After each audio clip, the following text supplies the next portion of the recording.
네, 여러분. 오늘 분석할 지문은 2010학년도 언어이해 생물의 개통수 지문입니다. 본격적으로 일문단 독해에 딱 몰입하기 전에 제가 항상 말씀드리죠. 한 3초에서 5초 정도 지문 전체의 구조를 먼저 훑어봐라. 그게 굉장히 중요하다라고 말씀을 드렸는데요. 먼저 한번 훑어볼까요? 뭐야? 지금 표랑 그림이 나와 있네? 오른쪽에 또 있고, 그리고 문제도 한번 보니까 와, 끔찍한 문제가 나옵니다. 자, 이거 보시고 이제 문과생 여러분들 속으로 무슨 생각하시나요? 자, 오케이. 생물 지문이고 표랑 그림까지 있다. 자, 이거는 내 길이 아니다. 333 찍고 넘어가자 라고 하시는 분들 계신가요? 네, 절대 그러시면 안 됩니다. 자, 지금 이 순간부터 여러분들이 실제 시험장에 들어가는 그날까지 우리는 마인드셋을 완전히 뜯어 고칠 겁니다. 지금 모니터 앞에서 속으로라도 제 말 꼭 따라 해주세요. 지문에 표가 나오면 더 쉽다. 그림이 나오면 더 쉽다. 여러분들 따라 하셨나요? 제가 이거 여러분들 긴장 풀라고 억지로 최면을 거는 게 아니라요. 방금 말씀드린 그 사실이 진짜 리트의 팩트입니다. 솔직히 까놓고 말해서 출제자가 어떤 복잡한 과학 내용이든 마음만 먹으면 그림 없이 줄글로 빽빽하게 다 설명할 수 있거든요. 그런데 굳이 왜 지면을 할애해 가면서 이렇게 친절하게 표와 그림까지 막 보여줄까요? 이거는 출제자가 여러분들에게 던져주는 엄청난 힌트이자 구명조끼입니다. 지문 내용이 살짝 이해가 덜 갔어도, 심지어 시험 시간이 부족해서 글을 제대로 다 못 읽었어도 이 그림과 표의 구조만 잘 캐치하면 문제를 맞출 수 있게 설계해뒀다는 뜻입니다. 그러니까 이거 진짜 흉물스럽네? 이런 그림이 나왔다고 하더라도 지레 겁먹지 마세요. 오히려 아싸, 힌트 좋네 하고 반가워하면서 이 지문을 버리지 말고 쉽게 읽어 나가주시길 바라겠습니다. 오늘 영상 절대 뒤로 가기 누르지 마시고 끝까지 완강해 주시기 바랍니다. 자, 그럼 우리 뇌지컬 풀 가동하시고 1문단부터 본격적으로 시작해 보도록 하겠습니다. 다윈 이전의 시대에는 따개비를 연체동물에 속하는 사과조개류와 계통상 가깝다고 생각했다. 여기까지 한번 보도록 할게요. 여러분, 이 문장을 보시고 옛날엔 따개비가 사과조개랑 비슷하다고 생각했구나 하고 쓱 넘어가시면 절대 안 됩니다. 첫 문단에서도 첫 문장은 지문의 방향을 결정하는 가장 중요한 문장이라고 누누이 강조드렸었는데요. 일단 이 문장에서 쉬운 것부터 하나씩 뜯어볼게요. 제일 먼저 다윈 이전의 시대에는 이라는 표현입니다. 그냥 과거에는 이렇게 말해도 의미 전달이 됐을 텐데 출제자가 굳이 다윈 이전이라고 시대를 딱 잘라서 말한 이유가 뭘까요? 다윈이 등장한 전과 후로 생물학계에 엄청나게 큰 패러다임의 변화가 있었나 보네. 즉, 출제자가 다윈 이전 그리고 다윈 이후 이렇게 시간적 차원으로 나눈 건 그냥 대놓고 출제자가 거대한 대립구도를 이렇게 만들고 있다는 겁니다. 다윈 이전이라고 이렇게 대놓고 못 박아서 시대를 짝딱 잘라서 말한 이유가 다윈 이전 그리고 다윈 이후에 큰 변화가 있었나 보다 이렇게 생각을 해주시면 좋고요. 그리고 두 번째로 뭐뭐라고 생각했다라는 서술어 표현을 한번 보도록 하겠습니다. 일단 쉬운 것부터 잡고 있는 건데요. 여러분들, 그냥 이것도 출제자가 따개비를 연체동물에 속하는 사과조개류와 계통상 가깝다고 보았다. 계통상 가깝다고 판단했다. 이렇게 팩트를 박아서 서술해 줄 수도 있는데 뭐뭐라고 생각했다라고 과거형으로 작성을 해주었습니다. 이건 무슨 뜻일까요? 다윈 이전의 시대에는 그렇다고 생각했어. 하지만 다윈 이후의 시대에는 그렇게 생각하지 않아 라는 내용이 함축되어 있는 거겠죠. 지문 독해를 계속 하시다 보면 이 정도 감각 다들 생기셨겠죠. 즉, 우리가 방금 앞에서 예측했던 다윈 이전과 이후를 나누는 시간적 대조와 뭐뭐라고 생각했다 하지만 오늘날에는, 즉 다윈 이후에는 아니야 라는 인식의 변화가 여기서 100% 확인이 되는 겁니다. 즉, 다윈 이전에는 뭐뭐라고 생각했어 라고 표현한 거로 봐서 다윈 이후에는 그렇게 생각하지 않아 라고 출제자가 거대한 대립구조를 만든다는 점, 여러분들 느낌이 오셔야 됩니다. 자, 그 다음 1문단에서는 반드시 핵심 소재를 잡아야 되는데요. 지금 첫 문장에서부터 떡하니 따개비가 등장을 했습니다. 따개비? 따개비가 나오는 거 보니까 따개비가 이 지문의 핵심 소재인가? 따개비에 대한 생물 지문인가? 이렇게 후보로 딱 잡아두는 겁니다. 왜냐하면 첫 문장만 읽고 나서 핵심 소재라고 확신할 수 없으니까. 자, 따개비를 후보로 딱 잡아두고 나서 그 다음부터는 우리 상위 1% 고득점으로 가기 위해서 남들은 무심코 지나치는 지금 다차원 독해 영상을 보고 계시는 분들만 찾을 수 있는 숨겨진 장치들을 더 해체해 보도록 하겠습니다. 조금 고난도니까 집중해주세요. 첫 번째, 연체동물에 속하는 사과조개류라는 표현입니다. 아니 선생님 여기서 뭘 잡을 수 있는데요? 여러분들, 출제자가 그냥 따개비를 사과조개류와 계통상 가깝다고 생각했다 라고 써도 의미 전달에는 전혀 문제가 없잖아요. 그런데 굳이 연체동물에 속하는 사과조개류와 계통상 가깝다고 생각했다라고 하면서 사과조개류 위에 연체동물에 속한다는 상위 카테고리를 달아줬습니다. 자, 여기서 우리는 범주화의 틀이 작동하고 있는 것을 바로 눈치채셔야 되는데요. 아마 머리가 이렇게 돌아가셔야 돼요. 다윈 이전의 사람들은 따개비를 연체동물이라는 거대한 폴더 안에 넣었구나. 그러면 우린 여기서 한 단계 더 생각을 확장해 볼 수가 있겠죠. 다윈 이전의 사람들은 그렇다고 생각을 했다면서요? 따개비를 연체동물에 속하는 사카조개류와 개통상 가깝다고 생각했다면서요. 그러면 다윈 이후에는 인식도 변하니까 따개비가 연체동물의 범주가 아니라 다른 새로운 범주로 이동했을 수도 있겠네. 아마 그렇게 됐겠네. 라는 생각까지 확장이 되셔야 됩니다. 즉, 첫 번째 문장 이 하나를 보시고 단순히 정보 전달만 하는 문장으로 착각하실 수 있지만 출제자가 쓰는 서술어의 표현 그리고 날카로운 감각을 통해서 우리가 예측할 수 있는 게 뭐다? 다윈 이후에는 따개비에 대한 단순한 인식 변화를 넘어서 생물학적 소속이 바뀌는 거대한 범주 이동이 일어날 수도 있겠네. 여러분들 이해되시죠? 잘 따라와 주시고 계시네요. 훌륭합니다. 그 다음, 과거 사람들은 따개비를 왜 사카조개류와 가깝다고 생각했을까요? 이 생각 해보신 분들 계신가요? 그냥 주어지는 정보를 수동적으로 받아들이지 마시고 우리가 문장을 그리고 지문을 끌고 가는 입장이 돼야 되거든요. 그러니까 능동적으로 한번 읽어보자고요. 왜 다윈 이전의 사람들은 따개비를 사카족이랑 가깝다고 생각했을까? 우리는 아직 뒷문장을 읽지 않았지만 유추할 수 있습니다. 뻔하죠. 겉보기에, 즉 외형상 똑같이 따개비가 이렇게 생겼죠? 사카조개류도 이렇게 사카처럼 모자를 쓴 조개류니까 그냥 외형상 똑같이 껍데기를 뒤집어 쓰고 있으니까 그냥 겉모습 보고 여기와 가깝나 보네 라고 생각을 했구나 라고 예측할 수 있습니다. 여기서 또 중요한 점, 출제자가 어떤 단어를 썼죠? 개통상이라는 단어를 썼습니다.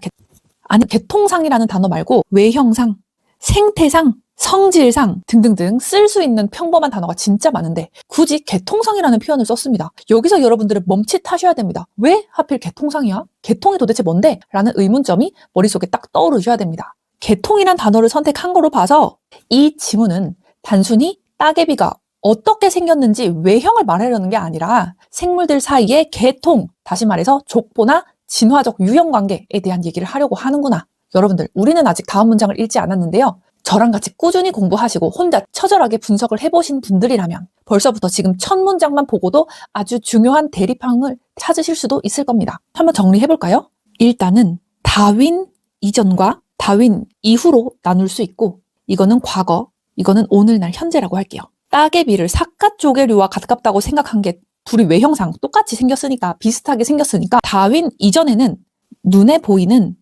겉모습, 외견상이라고 할게요.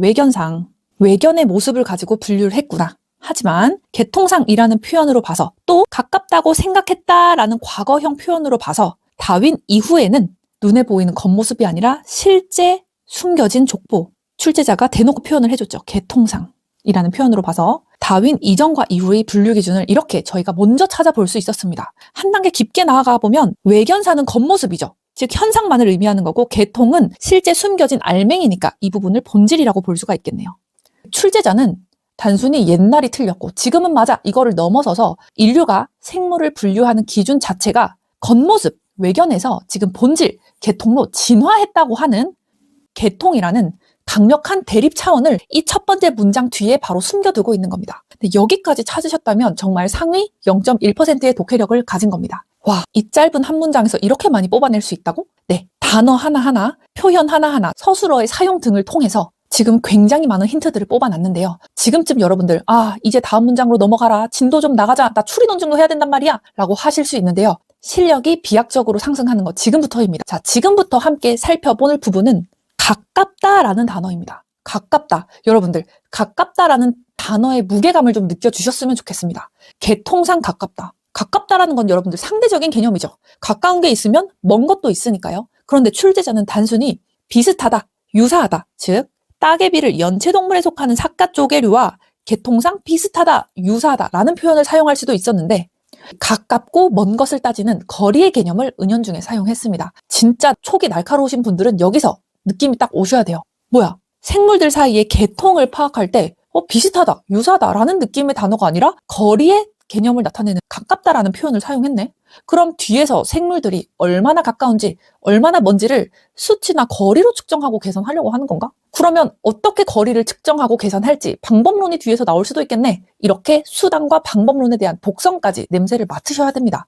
좀 어렵죠? 이 가깝다라는 표현의 의미에 대해서, 즉 가깝다라는 표현의 무게감에 대해서 느껴주시면서 뒤에 나올 내용의 복성까지 냄새를 맡으셨다면 그분은 아마 언어이해 지문 푸는데 시간이 엄청나게 단축되셨을 겁니다. 전개년 리트 지문을 계속 반복해서 이렇게 뜯고 맛보고 예측하고 틀리기도 하고 예측하고 맞아떨어지기도 하면 어느 순간 내가 무당이 된 것처럼 내 느낌, 내 촉이 맞아떨어지게 되는 그런 순간이 오거든요. 언어 이해가 점점 더 재밌어지게 됩니다. 자, 여러분들 지금 고작 몇 글자 안 되는 한 문장 안에서 출제자가 앞으로 전개할 과거와 현재의 인식 변화, 또 분류 폴더의 이동, 외형과 본질의 대립, 또 거리를 측정하는 방법론의 등장이라는 거대한 설계도가 지금 다 튀어나왔습니다. 이게 바로 출제자의 머리 위에서 노는 진짜 다차원 독해법입니다. 자, 그럼 진짜 마지막으로 우리가 항상 첫 문단에서 해야 하는 가장 중요한 작업이 뭐죠? 바로 지문 전체를 관통할 주차원을 잡는 거죠. 근데 여러분들 지금 첫 문장만 읽었을 때 명확한 단 하나의 메인 주차원이 확 잡히시나요? 시간적 차원도 보이고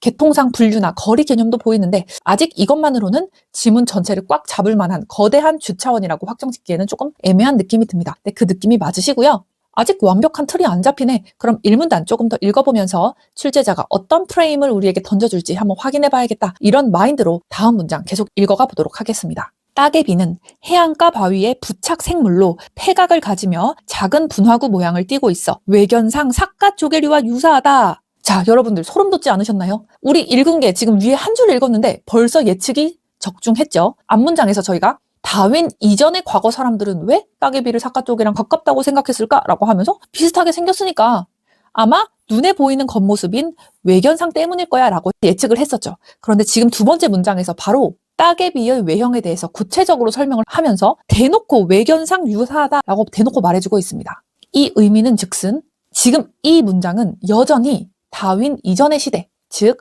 과거의 패러다임에 머물러 있는 문장이구나. 그리고 우리가 잡았던 대립구조, 다윈 이전의 분류와 다윈 이후의 분류 기준이 어느 정도 틀이 맞구나라는 걸 출제자가 지금 확인사살 해주고 있는 겁니다. 그리고 여러분들 폐각이란 단어 나왔다고 혹시나 확 쫄아가지고 나는 왜 이렇게 어휘를 모르는 거야? 국어 사전부터 다시 봐야겠다 라고 하시는 분들 계실까봐 말씀을 드리는데요. 폐각이 뭐야? 조개 껍데기야? 뿌리야? 하면서 머릿속으로 막 그림까지 그리려고 애쓰시는 분들 종종 계신데 절대 그러실 필요 없습니다. 폐각뿐만이 아니라 리트 지문 읽다 보면 모르는 전문 용어 나올 수 있는데요. 지문 읽는데 아무 문제 없습니다. 폐각 뭔지 몰라도 돼요. 그냥 A라는 특징, B라는 특징이 있어서 결과적으로 어떻다? 외견상 삿갓 조개랑 비슷하다. 이것만 잡고 가면 끝입니다. 과학 지문에서 막 디테일한 용어에 너무 함몰돼서 괜히 겁먹지 마시고 문장이 기능하는 구조만 쏙 빼먹고 당당하게 넘어가셔야 속도가 붙습니다.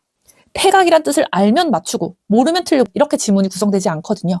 그리고 여러분들 조금 더 이 문장을 살펴볼게요. 따개비는 삿갓 조개류와 유사하다. 어떻게? 외견상 유사하다. 앞문장에서 출제자가 어떤 단어를 썼었나요? 개통상이라는 단어를 썼습니다. 그런데 지금 이 문장에서는 어떤 문장을 썼죠? 외견상이라는 단어를 썼네요. 자, 출제자는 지금 앞문장과 뒷문장을 이어 붙여주면서 개통상과 외견상이라는 완벽한 워딩의 대립상을 여러분들 입에 떠먹여주고 있는 겁니다. 근데 사실 우리는 날카로운 예측 독해로 이미 위에서 외견상, 개통상을 잡았어요. 근데 출제자가 보기에 이것까지 못 잡을 것 같은 거죠. 그러니까 이때 잡은 사람 몇 명 안 될 것 같아. 대놓고 말해줄게. 절대 놓치면 안 돼. 개통상과 외견상, 대립상 잡아야 돼. 라고 출제자가 소리치고 있는 거죠.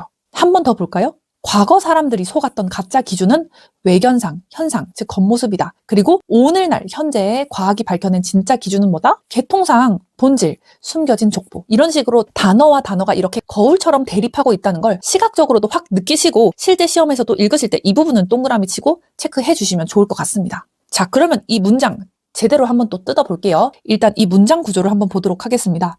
따개비는 해안가 바위의 부착 생물로 폐각을 가지며 작은 분화구 모양을 띠고 있어 외견상 삿갓 조개류와 유사하다. 자, 이 문장 구조를 보니까 이러한 특징을 가지고 있어서 결과적으로 뭐뭐와 유사하다. 이러이러한 특징이라는 원인이 있기 때문에 결과적으로 뭐뭐와 유사해 라고 일단 인과 구조로 문장을 구성했는데요. 출제자가 왜 이렇게 따개비의 생김새를 친절하게 변호하듯이 길게 써줬을까요? 이게 단순히 생물학적인 묘사를 하려고 이렇게 쓴 걸까요? 우리는 더 깊이 있게 이 부분을 생각해 보도록 하겠습니다. 따개비는 폐각도 있고 분화구 모양을 띠고 있었어. 이렇게 친절하게 변호하듯이 길게 써준 이유가 이 말을 하려는 거예요.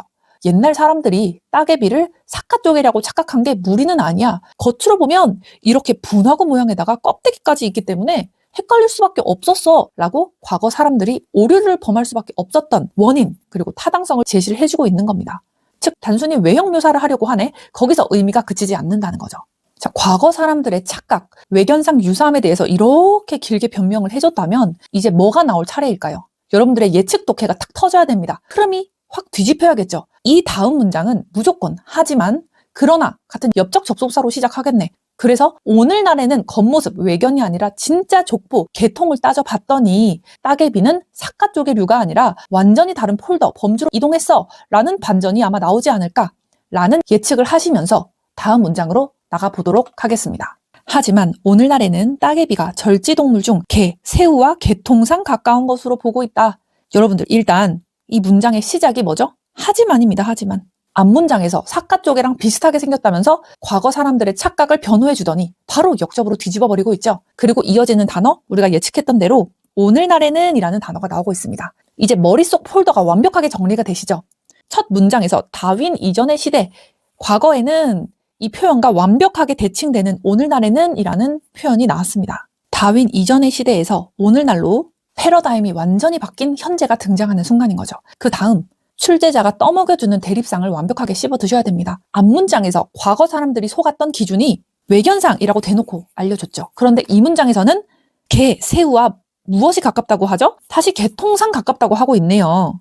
이 정도 되면 이제 출제자가 이제는 진짜 모르는 사람 없지? 과거의 분류 기준은 외견 현상이었고 오늘날의 분류 기준은 개통과 본질이야. 개통, 외견, 개통 이렇게 반복해서 알려주니까 이 정도로 반복했으면 이 대립 구조 눈치챘겠지? 라면서 출제자가 한 번 더 확인을 해주고 있는 겁니다. 사실 우리는 한 줄에 끝났는데 이렇게만 얘기하면 학생들이 모를 가능성이 높으니까 지금 반복해서 알려주고 있는 겁니다. 저와 같이 계속 지문 독해를 연습하시면서 뒤에서 계속 나오겠지라고 그냥 흘려서 읽으시면 안 되고요. 무조건 빠르게 앞에서 잡고 예측해 나가면서 같은 내용 또 나오네? 예측했던 거 또 나오네?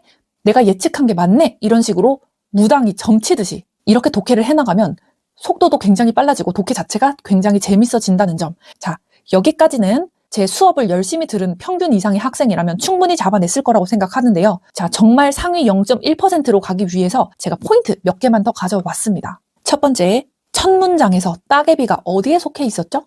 연체동물이라는 폴더에 있었습니다. 그런데 지금 어디로 갔나요? 따개비가? 네, 절지동물의 폴더로 이동을 했네요. 말랑말랑한 연체동물에서 지금 관절이 딱딱 꺾이는 딱딱한 절지동물로 지금 생물학적 소속 자체가 완전히 뒤바뀌는 거대한 범주 이동이 일어난 겁니다. 출제자는 단순히 친척이 바뀌었어 이 정도가 아니라 과학의 발전으로 기존의 분류 체계 자체가 통째로 삭제되고 새로 만들어졌다는 걸 연체동물에서 절지동물이라는 단어 대비로 지금 보여주고 있는 겁니다. 두 번째, 따개비가 개랑 새우랑 가깝다면 그냥 따개비는 절지동물이다 또는 개나 새우의 같은 계통이다 라고 단정적으로 팩트를 박아버리면 되잖아요. 그런데 출제자가 서술어를 어떻게 썼죠? 가까운 것으로 보고 있다라는 서술어를 썼습니다.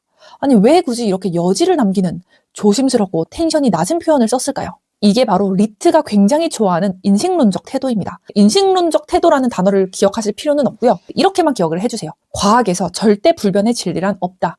지금 오늘날의 연구 결과로는 개랑 새우랑 가깝다라고 어떻게 하고 있는 거죠? 판단, 추정하고 있다라는 뜻이죠.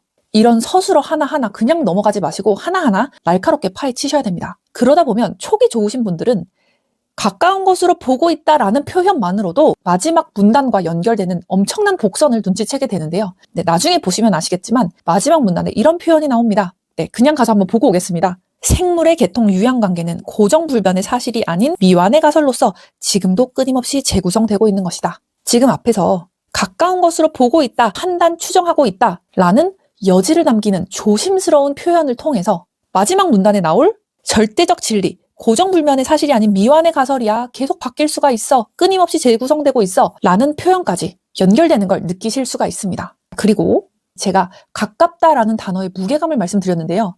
지금 이 문장에서도 개통상 가까운 것으로 보고 있다라고 하면서 가까운 것이라는 표현을 썼습니다. 자, 생각해 볼게요. 겉모습, 외견상으로는 사카 쪽이랑 똑같이 생겼는데 어떻게 눈에 보이지도 않는 개통상, 족보상 가까워 라는 걸 오늘날의 과학자들은 도대체 어떻게 알아냈을까요? 눈에 보이는 외형의 기준이 아니라면 저 보이지 않는 족보에 가깝고 먼 거리를 측정할 새로운 수단과 방법론이 무조건 필요하지 않겠습니까? 여러분들 여기서 지금 가깝다, 가까운 것 이런 표현을 통해서 지금 다음에 나올 내용을 완벽하게 예측하셔야 됩니다. 지금부터는 겉모습이 아니라 진짜 개통이 얼마나 가까운지, 멀고 가까운 그 거리를 계산하고 측정하는 구체적인 방법, 수단들이 이제 막 쏟아져 나오겠네. 아, 그래서 지문 중간에 표도 있고 그림이 있는 거였구나. 네, 여기까지 예측 가능하실까요?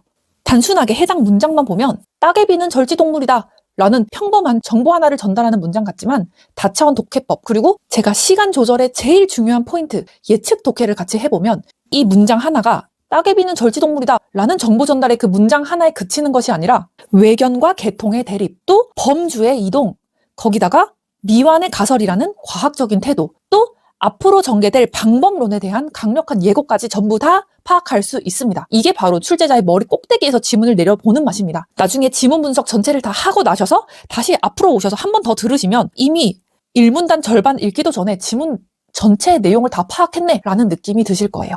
자, 지금 이 텐션 그대로 다음 문장 바로 읽어보도록 하겠습니다. 조류의 경우에도 깃털과 날개의 존재, 이빨의 부재 등 파충류와는 외형상 극명한 차이가 있어 개통상 거리가 먼 것으로 보았다. 개통상 거리, 개통상 거리, 계속 같은 얘기 계속 반복하고 있습니다.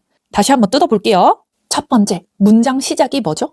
조류의 경우에도입니다. 조류의 경우에도. 여기서 뭐뭐에도 라는 보조사 하나가 지닌 정보량이 엄청납니다. 출제자가 굳이 조류의 경우에도 라고 해서 에도라는 조사를 썼을까요? 이렇게 출제자가 얘기하고 있는 거예요. 앞에서 내가 따개비 예시 하나 들었지? 다윈 이전의 과거 사람들이 겉모습만 보고 분류했다는 거 내가 한 말 들었지? 자, 조류라는 다른 예시를 하나 더 가져와서 내가 한 번 더 강조할게. 이젠 좀 알아들어야 돼? 라는 뜻입니다. 즉 리트가 너무나도 사랑하는 동일한 논리구조의 병렬적 반복인 거죠. 색깔을 한번 바꿔볼게요. 케이스 1이 따개비였고 케이스 2로 조류에 대한 얘기를 하고 있겠다는 겁니다. 지금 동일한 논리 구조를 병렬적으로 반복할게 라는 거를 조류의 경우에도라는 이 에도라는 표현을 통해서 눈치를 채셔야 되고요. 그 다음 여러분들 앞에서 따개비는 어떻다고 했죠? 겉모습이 사카 쪽이랑 비슷해서 친척인 줄 알았어. 근데 사실은 아니었죠. 자, 리트 출제자는 동일한 구조를 데칼코마니처럼 사용하는 거 굉장히 좋아합니다. 그러면 조류는 어떨까요? 조류도 겉모습이 파충류랑 너무 달라서 거리가 멀다고 생각했어. 하지만 동일한 구조라면 하지만 개통상은 매우 가까워 라고 하지 않을까요? 다시 한번 읽어보도록 하죠. 조류의 경우에도 깃털과 날개의 존재, 이빨의 부재 등 파충류와는 외형상 극명한 차이가 있어서 개통상 거리가 먼 것으로 보았다. 표현도 똑같네요. 뭐뭐라고 생각했다. 뭐뭇으로 보았다. 하지만 뒤에서는 어떻게 될까요? 하지만 그러나 사실 조류는 파충류랑 알고 보니까 정말 개통상 매우 가까워 라는 대반전이 나오겠네. 이게 지금 앞에서 케이스 1에서 했던 일반적인 원리인 겉모습 판별은 틀렸다라는 걸 구체적 사례인 조류에도 동일하게 적용을 한 겁니다. 이거를 눈치채셨다면 개통상 먼 것으로 보았다 그 뒷부분의 내용도 다 저희가 예측이 되는 걸 확인하실 수 있겠죠. 저희가 위에서는 계속 따개비를 사카조개류와 가깝다고 생각했어. 하지만 오늘날에는 절지동물과 가까운 거로 보고 있어. 가깝다 계속했죠. 근데 이번에는 거리가 먼 것으로 보았다라고 하면서 가깝다에 이어서 멀다. 심지어 대놓고 거리가 멀다. 거리가 먼 것. 이렇게 거리라는 단어까지 대놓고 써주었습니다. 아, 저는 사실 굳이 이렇게 왜 대놓고 표현을 써줬지? 더 어렵게 꼬아버리지. 그러면은 제 수업을 들은 분들만 가깝다 멀다라는 거를 미리 캐치를 해서 남들보다 속도도 더 빠르고 정확하게 문제를 풀 텐데 출제자가 너무 대놓고 이렇게 쉽게 써준 거 아니야? 라는 생각을 했습니다. 우리는 가깝다라는 표현을 통해서 가깝다는 건 상대적인 표현이니까 먼다는 것까지 생각을 해서 거리와 관련된 수단과 방법들이 나오겠네라고 예측을 다 해놨는데 대놓고 거리가 멀다라고 하면 너무 쉬워지는 거 아니냐라는 거죠. 네, 아무튼 각설하고 여기까지 오시면 이런 생각을 하셔야 됩니다. 지금 개통을 밝히려는 목적을 달성하기 위해서 눈에 보이지 않는 족보에 가깝고 먼 거리를 측정할 구체적인 방법, 수단이 등장할 수 있겠네 라는 생각까지 드시면 훌륭합니다. 그 다음 마지막 포인트인데요. 여러분, 이 문장 다시 볼까요? 조류의 경우에도 깃털과 날개의 존재, 이빨의 부재 등 파충류와는 외형상 극명한 차이가 있어 개통상 거리가 먼 것으로 보았다. 그냥 조류의 경우에도 외형상 극명한 차이가 있어 이렇게 나가도 되는데 굳이 깃털과 날개의 존재, 이빨의 부재 이렇게 좀 구체적으로 나열을 했습니다.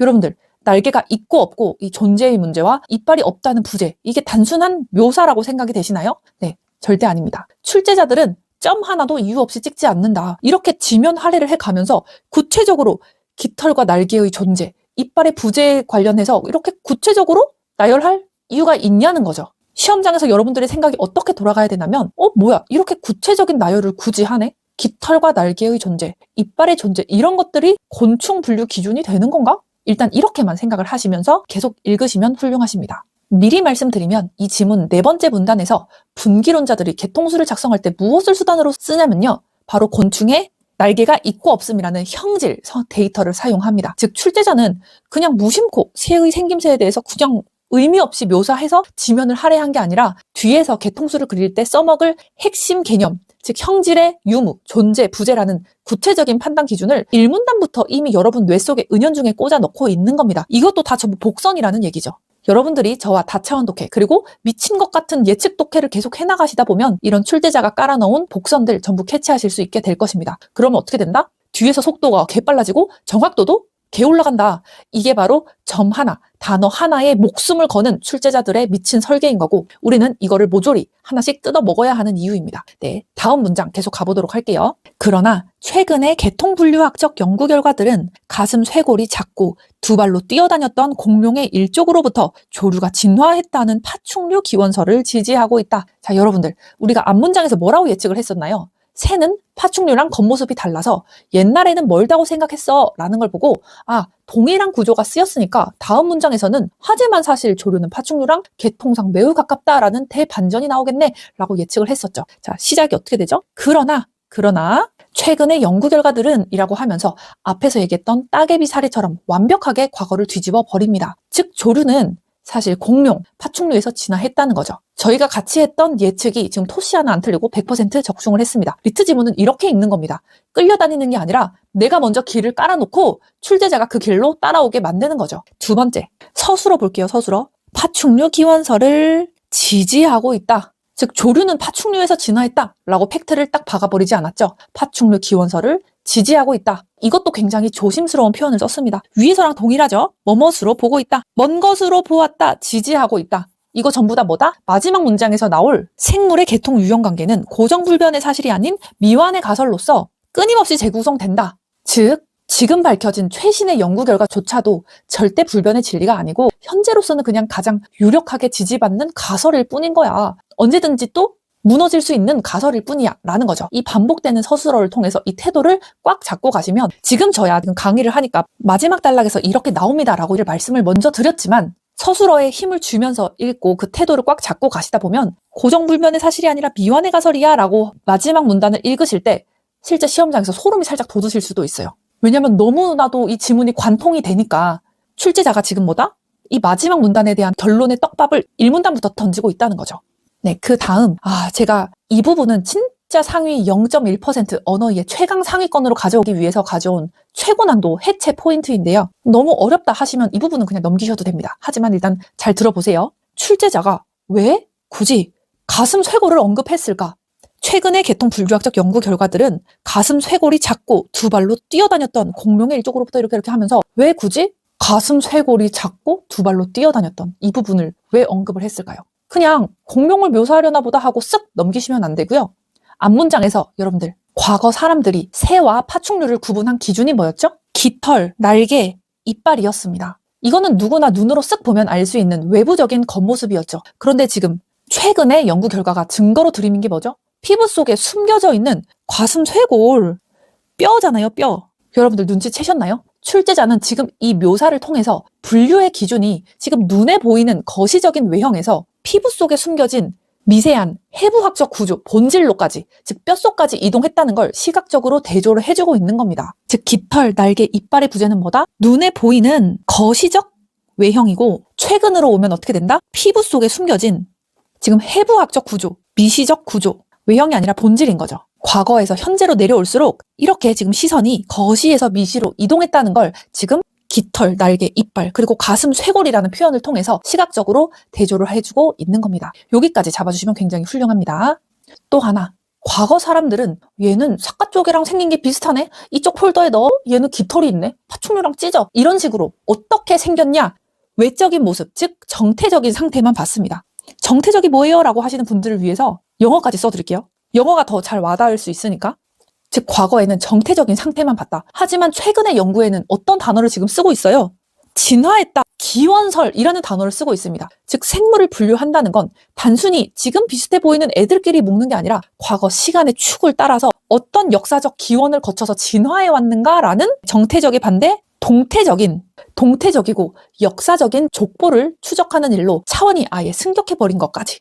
정말 어렵다. 네, 지금 계속 따라와 주시는 분들 굉장히 훌륭합니다. 자, 정태적에서 동체적으로 이동한다. 눈에 보이는 거시적인 외형에서 피부 속에 숨겨진 미시적 구조, 본질까지 보고 있네. 이렇게 시선의 이동, 그리고 차원의 승격까지 전부 다 잡아봤는데요. 와, 여기까지 단어 하나하나를 해체하면서 1문단 완벽하게 끝났습니다. 자, 그런데 여러분, 1문단 다 읽고 났더니 머릿속에 아주 중요한 질문 하나가 떠오르셔야 되는데요. 아니, 1문단에서 가장 거시적이고 높은 차원인 주차원을 잡으라면서 근데 1문단에서도 모르겠는데? 네, 맞습니다. 1문단 텍스트 그 어디를 눈 씻고 찾아봐도 명시적으로 주차원을 잡을 만한 단어나 뉘앙스가 겉으로 드러나지 않았는데요. 아, 그렇다면 우리는 대체 어떻게 1문단만 읽고도 주차원을 유추하고 세팅할 수 있을까요?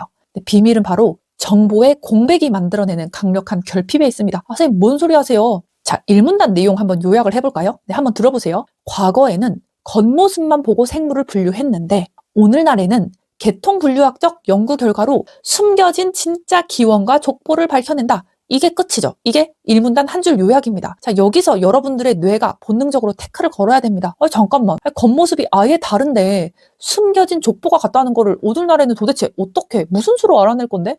피부 속에 있는 가슴 쇄골 구조랑 보이지 않는 진화의 역사를 도대체 무슨 도구를 써서 밝혀낼 거냐고. 자, 출제자는 1문단에서 현상과 결과, 그리고 기준의 변화 이런 것들만 잔뜩 보여주고 가장 중요한 어떻게 구체적인 방법이 뭔데 이거를 의도적으로 쏙 빼놓았습니다. 이런 공백을 느끼는 순간 여러분들은 출제자의 미친 설계도를 완벽하게 읽어낸 겁니다. 이런 생각을 하셔야 돼요. 1문단은 우리에게 정확한 계통 유형 관계를 밝혀내자라는 거대한 목적만을 던져준 거구나. 그렇다면 이 다음에 2문단부터는 이 보이지 않는 족보를 파헤치기 위해서 인류가 동원을 한 구체적인 수단과 방법론들이 폭포수처럼 쏟아지겠네.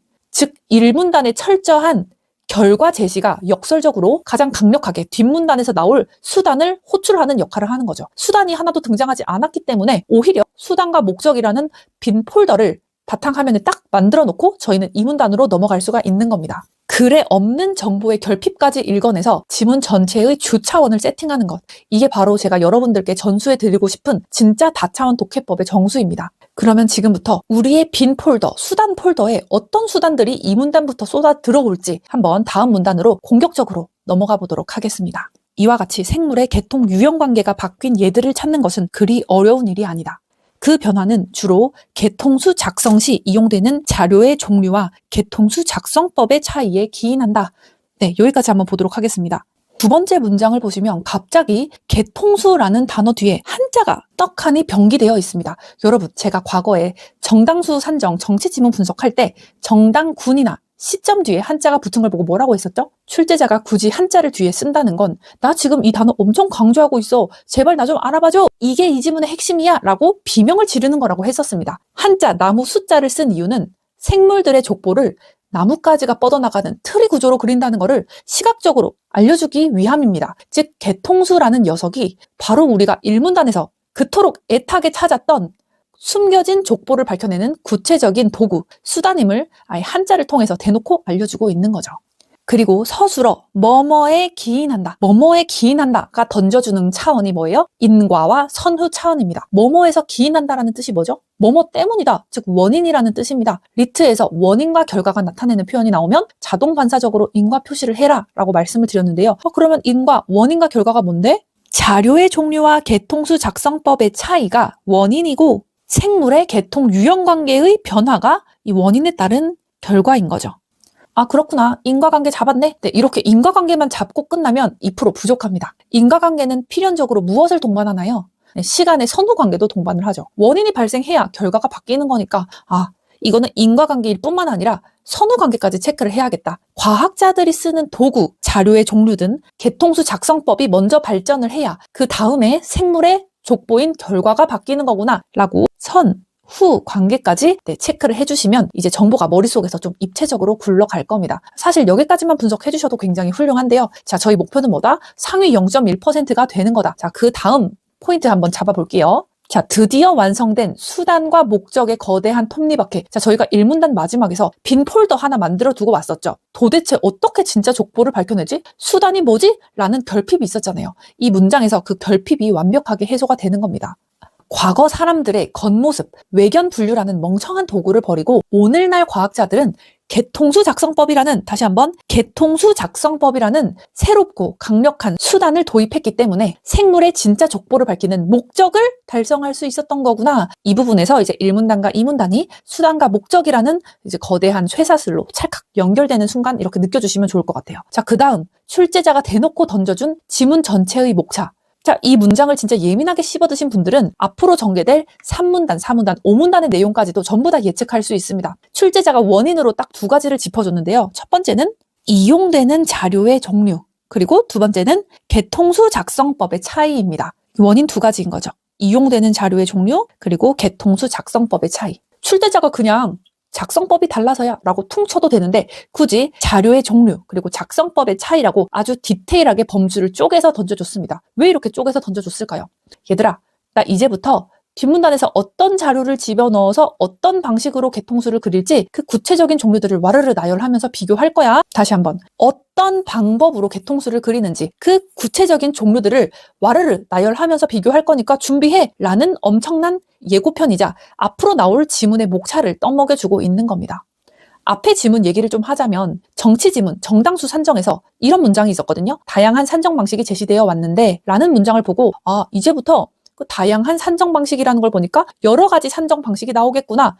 또 다양하다는 걸 보니까 뭐 2개 이상이겠네? 라고 해서 단순 방식, 이항분류 방식, 지수화 방식 등 여러 방식이 병렬적으로 나오겠네? 라고 완벽하게 예측했던 것과 지금도 똑같은 구조라고 보시면 되겠습니다. 자, 뭐뭐에 기인한다 라는 서술어 하나로 인과관계 그리고 선후관계를 잡고 자료의 종류, 개통수 작성법의 차이 라는 단어에서 뒷문단의 병렬적 목차 구조까지 꿰뚫어보는 것. 이렇게 읽으셔야 지문에 질질 끌려다니지 않고 출제자의 멱살을 잡고 저희가 앞장서서 끌고 갈 수 있는 겁니다. 자, 그 다음 문장 계속 읽어나가 보도록 하겠습니다. 인접학문의 발전에 힘입어 분자 정보나 초미세 구조와 같은 새로운 정보들이 추가되면서 개통수 작성 시 이용되는 자료가 양적으로 풍부해지고 질적으로 향상되었다. 네, 계속 끝까지 읽어볼게요. 더불어 새로운 개통수 작성법의 개발과 기존 방법의 지속적 개선이 개통 유형 관계의 변화를 촉발시키는 동인이 되어 왔다. 정보량이 굉장히 많게 느껴지는데요. 이거 눈에 바르듯이 자료 풍부해지고 방법도 개선돼서 변화가 됐구나 라고 그냥 이렇게 넘어가시면 하수입니다. 하나씩 뜯어보도록 할게요.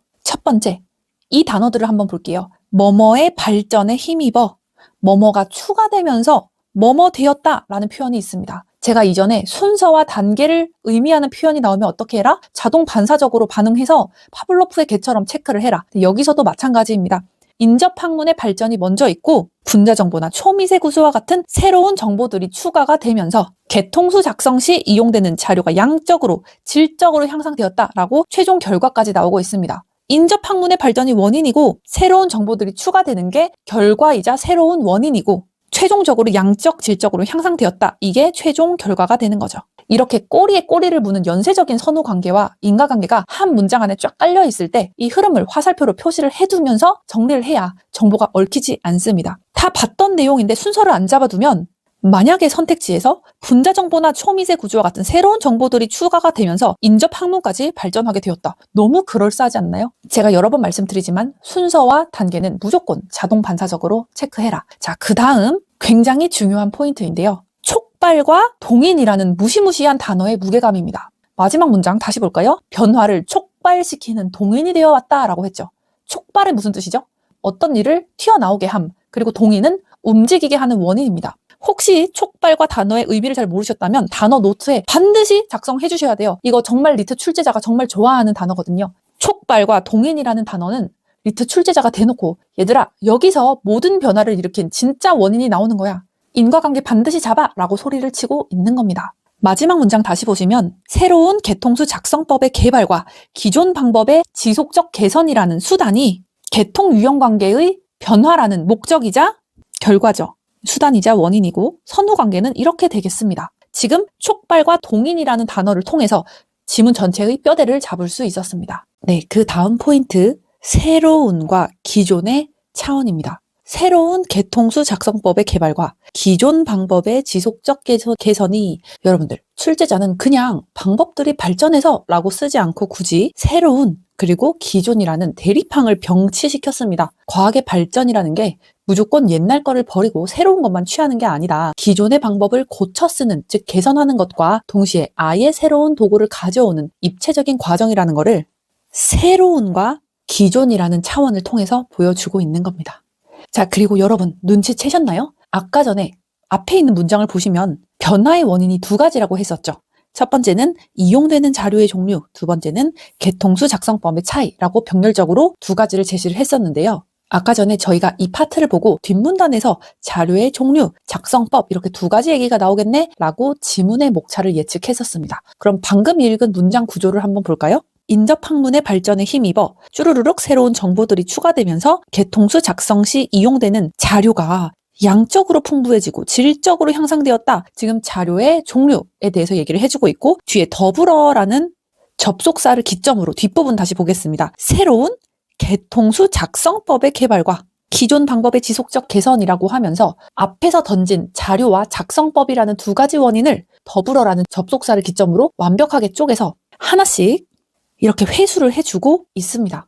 예측 독해라는 게 이렇게 톱니바퀴처럼 100% 맞아 떨어질 때가 있거든요. 이럴 때만이라도 약간 리트 공부를 할 때 재미를 느끼셔야 계속 공부를 지속 가능하게 할 수 있습니다. 네, 그리고 마지막 포인트인데요. 이 부분이 최고난도입니다. 자, 문장 다시 살펴보죠. 인접학문의 발전에 힘입어 분자 정보나 초미세 구조와 같은 새로운 정보들이 추가되면서 분자 정보나 초미세 구조? 되게 작은 정보인가 보네? 하고 넘어가시면 안 됩니다. 여러분들 위에 살짝 올라가 볼게요. 1문단에서 다윈 이전의 과거 사람들은 무엇으로 생물을 분류했었죠? 깃털, 날개, 이빨과 같이 눈에 보이는 거시적인 외형이었습니다. 그러다가 최근 연구에서는 피부 속에 숨겨진 뼈, 즉 가슴 쇄골이라는 단어 찾았었죠. 피부 속에 숨겨진 미시적 구조, 즉 해부학적 구조까지 들어갔었습니다. 그런데 지금 이 문단에 오니까 이제 아예 뼈를 넘어서 현미경으로나 볼 수 있는 분자 정보나 초미세 구조까지 뚫고 들어간 겁니다. 가슴 쇄골에서 지금 분자 정보나 초미세 구조까지 조금 더 진하게 표시를 해보겠습니다. 필기가 좀 많은데 잘 보이시나요? 1문단에서는 처음에 눈에 보이는 거시적 외형부터 과거에 관찰을 했다가 최근 연구에서는 피부 속에 숨겨진 해부학적 구조, 가슴 쇄골까지 들어갔습니다. 이 문단에 와서는 이제 뭐다? 뼈를 넘어서 현미경으로나 볼 수 있는 분자 정보, 초미세 구조까지 뚫고 들어간 거죠. 즉 출제자가 무슨 얘기를 하고 싶은 거냐? 과학이 발전함에 따라 인류가 생물을 바라보는 기준이 처음에는 눈으로 외형을 봤다면 그 다음에는 내부 구조, 뼈를 보고 지금은 초미세 구조, 분자까지 끊임없이 파고 들어가고 있다. 즉 거시에서 미시, 또 지금 이거는 초미시라고 해볼게요. 초미시. 즉 거시에서 미시로 끊임없이 끝없이 파고 들어가고 있음을 지금 단어의 선택만으로도 완벽하게 보여주고 있는 겁니다. 이런 디테일까지 잡아내시면 진정한 0.1% 최상위권의 성적을 받으실 수 있을 겁니다. 거시에서 미시로 끝없이 파고 들어가고 있다. 이렇게 이 문단이 완벽하게 정리되었습니다. 결국 이 문단도 한마디로 정리를 하면 얘들아 이제 자료도 풍부해졌고 작성법, 수단도 엄청나게 발전했어. 그래서 생물들의 족보, 결과가 다 바뀐 거야. 자, 그러면 앞으로 그 대단한 개통수 작성법이 어떤 건지 내가 3문단부터 본격적으로 하나씩 보여줄게 라고 빌드업 하면서 끝이 납니다. 자, 그러면 3문단부터 그 구체적인 수단들이 어떻게 쏟아지는지 한번 함께 살펴보도록 하겠습니다. 오늘날 사용되는 개통수 작성법들은 거리 행렬이나 최대 단순성 원리 또는 확률에 기반을 두고 있다. 여기까지 볼게요. 여러분, 이 문장을 보고 개통수 그리는 방법은 3가지가 있구나. 뭐 이런 게 있네 하고 넘어가셨다면 독해 속도랑 정확성을 둘 다 놓치고 있는 겁니다. 우리 다차원 독해법으로 단어 하나, 기호 하나까지 다 뜯어먹어 보죠. 첫 번째, 출제자가 굳이 평범한 단어들에 작은 따옴표를 쳐서 거리, 행렬, 최대 단순성, 원리, 확률 이렇게 눈에 띄게 시각적 강조를 해두었습니다. 이건 출제자가 여러분들에게 던지는 아주 강력한 신호라고 말씀을 드렸죠. 이렇게 얘기를 하는 거예요. 자, 내가 지금부터 이 3가지 수단, 이 3가지 작성법들을 병렬적으로 나열할 거야. 그러니까 너희는 폴더 3개 딱 만들어 놓고 앞으로 남은 문단들에서 이 순서대로 하나씩 설명이 나오면 그 폴더에 잘 넣어 라고 내비게이션을 깔아주는 겁니다. 정당수 산정 지문에서도 단순 방식, 이항 분류 방식, 지수화 방식이 차례대로 등장을 했던 그 병렬적 목차 구조와 100% 똑같은 설계입니다. 자, 그 다음 무엇에 기반을 두고 있다라는 서술어가 던지는 힌트인데요. 기반을 두다라는 말이 무슨 뜻이죠? 건물을 짓기 전에도 먼저 튼튼한 바닥, 기반이 있어야 되죠. 즉 거리 행렬, 단순성 원리, 확률이라는 어떤 수학적, 논리적 원리들이 먼저 존재하고 있었고 그 이후에 이 원리들을 도구 삼아서 생물의 족보를 그리는 개통수 작성법이 만들어졌다는 명확한 선후 관계가 성립하게 됩니다.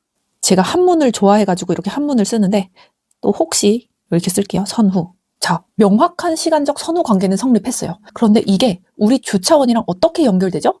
보이지 않는 생물의 족보를 파악한다는 거대한 목적을 달성하기 위해서 이미 존재하던 원리들, 거리 행렬이나 최대 단순성 원리 또는 확률이라는 원리들을 지금 수단으로 끌어다 사용을 했다는 완벽한 수단 목적 차원이 여기서 또 한번 보이게 됩니다. 수단 목적 차원이 바로 사용이 되네. 목적이 뭐다? 보이지 않는 생물의 족보, 개통수를 파악한다. 그게 지금 거대한 목적이잖아요. 따라서 거리 행렬이나 최대 단순성 원리 또는 확률이라는 먼저 존재하던 원리들이 수단으로 사용이 됐다는 거죠. 그리고 여러분, 이 부분 지금 말씀드리려고 하는 부분이 정말 스치고 지나가기 너무 쉬운 부분인데요. 왜 거리 행렬과 최대 단순성 원리와 확률에 기반을 두고 있다. 이게 아니라 거리 행렬이나 최대 단순성 원리 또는 확률 이렇게 사용을 했을까요? 즉 거리 행렬과 최대 단순성 원리 그리고 확률이라고 쓰지 않았습니다. 거리 행렬이나 최대 단순성 원리 또는 확률이라고 썼죠.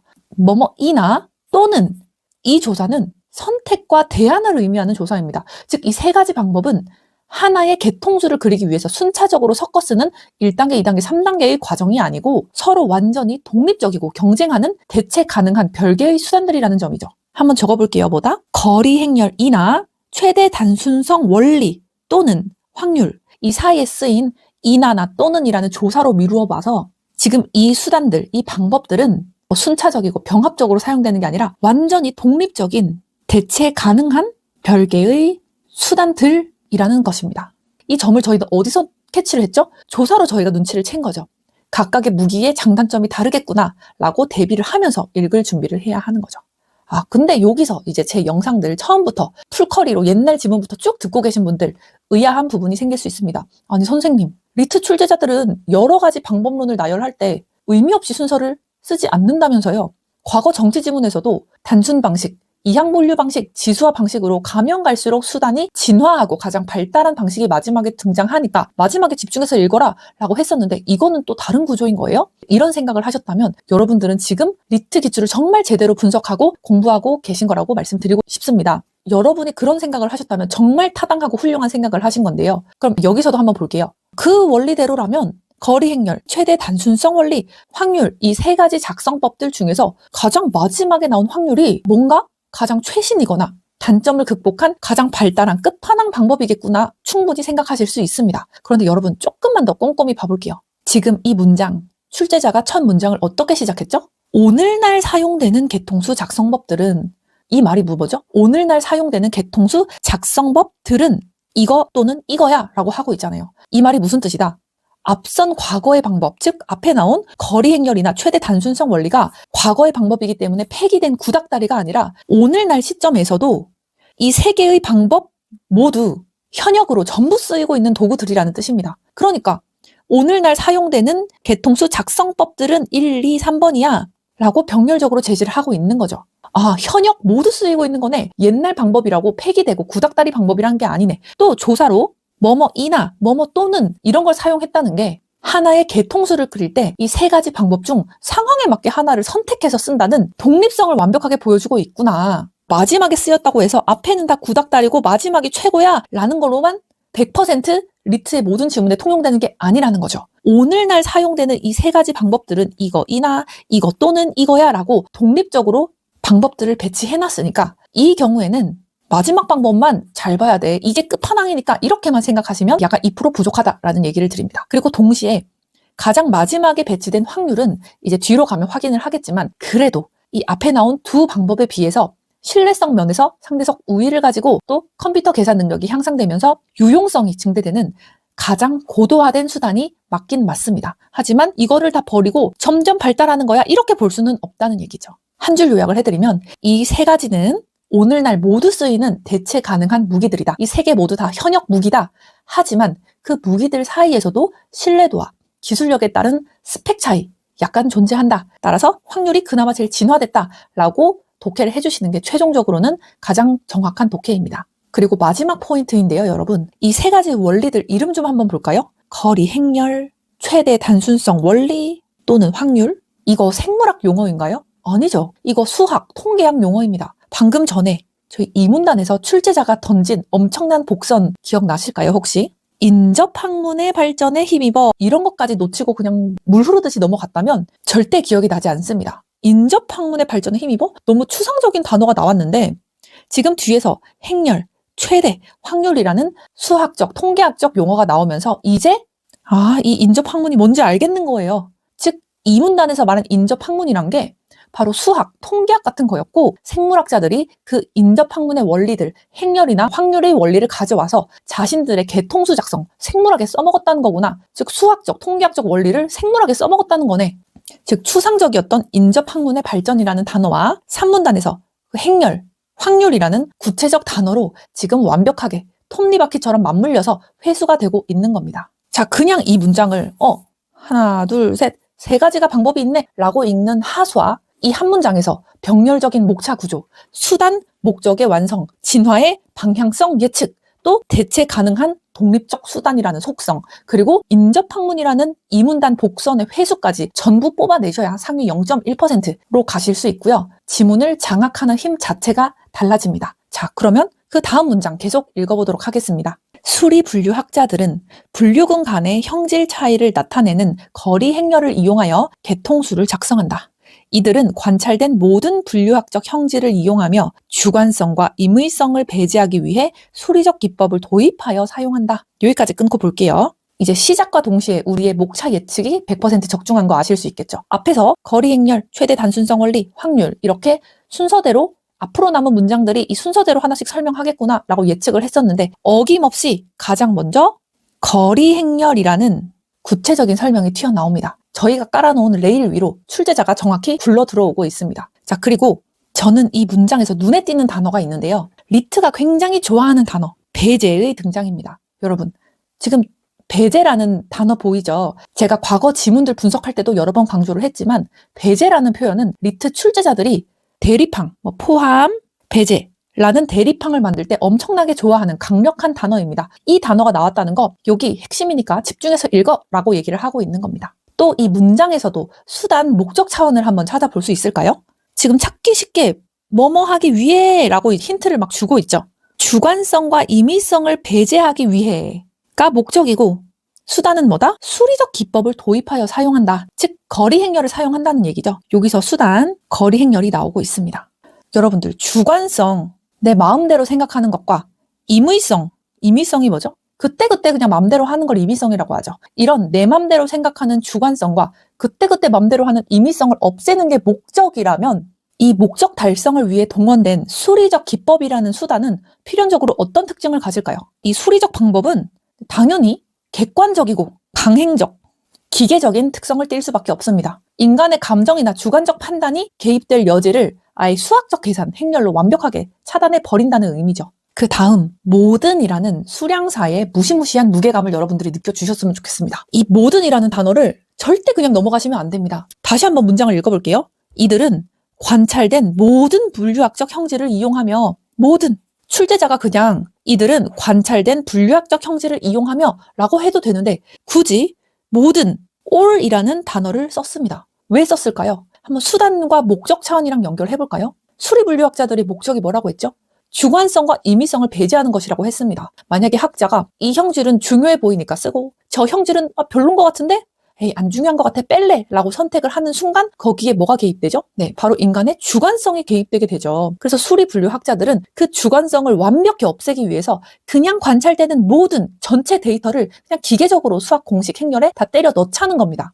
여기서 여러분들 뇌에는 번뜩이는 이제 예측 독해가 터져야 되는데요. 첫 번째 방법이 모든 형질을 무식하게 전부 다 때려 넣는 방식이라면 그 다음에 나올 두 번째 방법에서는 뭔가 모든이 아니라 모든의 대립항인 일부 특정한 형식만 골라서 쓰는 방식이 나오지 않을까? 이렇게 모든, 일부라는 강력한 대립항을 미리 세팅을 해주시면 사문단은 그냥 껌으로 읽히게 됩니다. 아닐 수도 있죠. 당연히 아닐 수도 있죠. 예측인 거니까. 그래도 그냥 수동적으로 정보만 흡수하듯이 읽는 것보다 이건 아닐까? 근데 맞으면 속도 엄청 빨라지고 너무 재밌어요. 틀리면 이럴 것 같았는데 왜 틀리지? 라고 하면서 그것도 나름 재미있거든요. 그러니까 읽으시면서 계속 습관적으로 질문을 계속 던지면서 왜?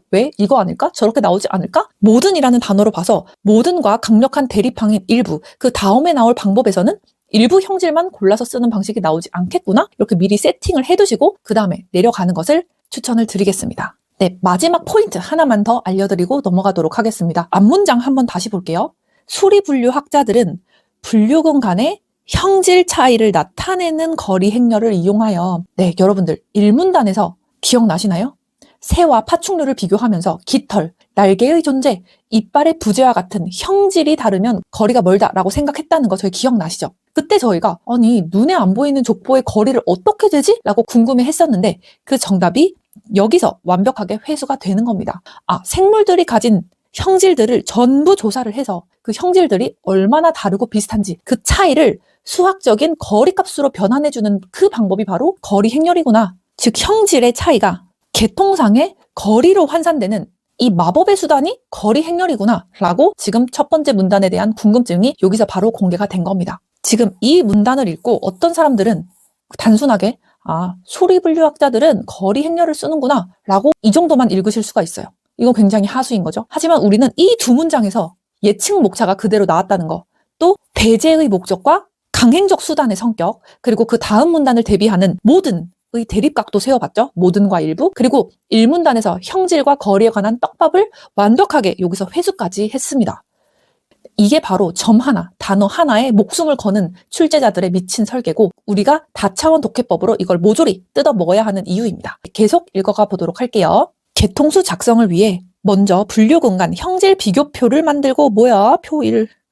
네, 여기 나와 있습니다. 여러분 좀 작게 보여드릴게요. 아래 그림까지 보여드리기 위해서요. 여기서도 다시 읽어보죠. 개통수 작성을 위해 먼저 분류군 간 형질 비교표를 만들고 분류군 간 형질 차이를 측정한다. 분류군 A와 B 사이는 조사된 5개의 형질 중 2개의 형질이 다르므로 5개 중에 2개만 다르네? 둘 사이의 거리는 5분의 2. 분자가 다른 게 들어가나 보네. 5분의 2. 0.4가 되고 A와 C 사이, B와 C 사이의 거리는 5분의 4로서 0.8이 된다. 4개씩 틀리나 보지? 대충 보니까 4개가 틀리네요. 이 중 가장 작은 거리값을 갖는 A와 B를 먼저 묶어준다.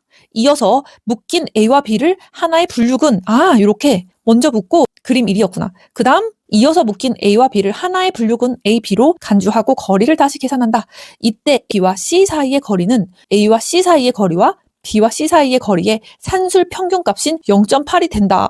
그렇구나. 4종 이상의 분류군을 대상으로 할 경우 이 단계에서 여러 개의 거리값이 나오므로 가장 작은 거리값을 찾아 해당 분류군을 묶어주어야 하지만 이 예에서는 값이 하나니까 C를 A와 B에 그 뒤에 이어서 묶어주면 된다.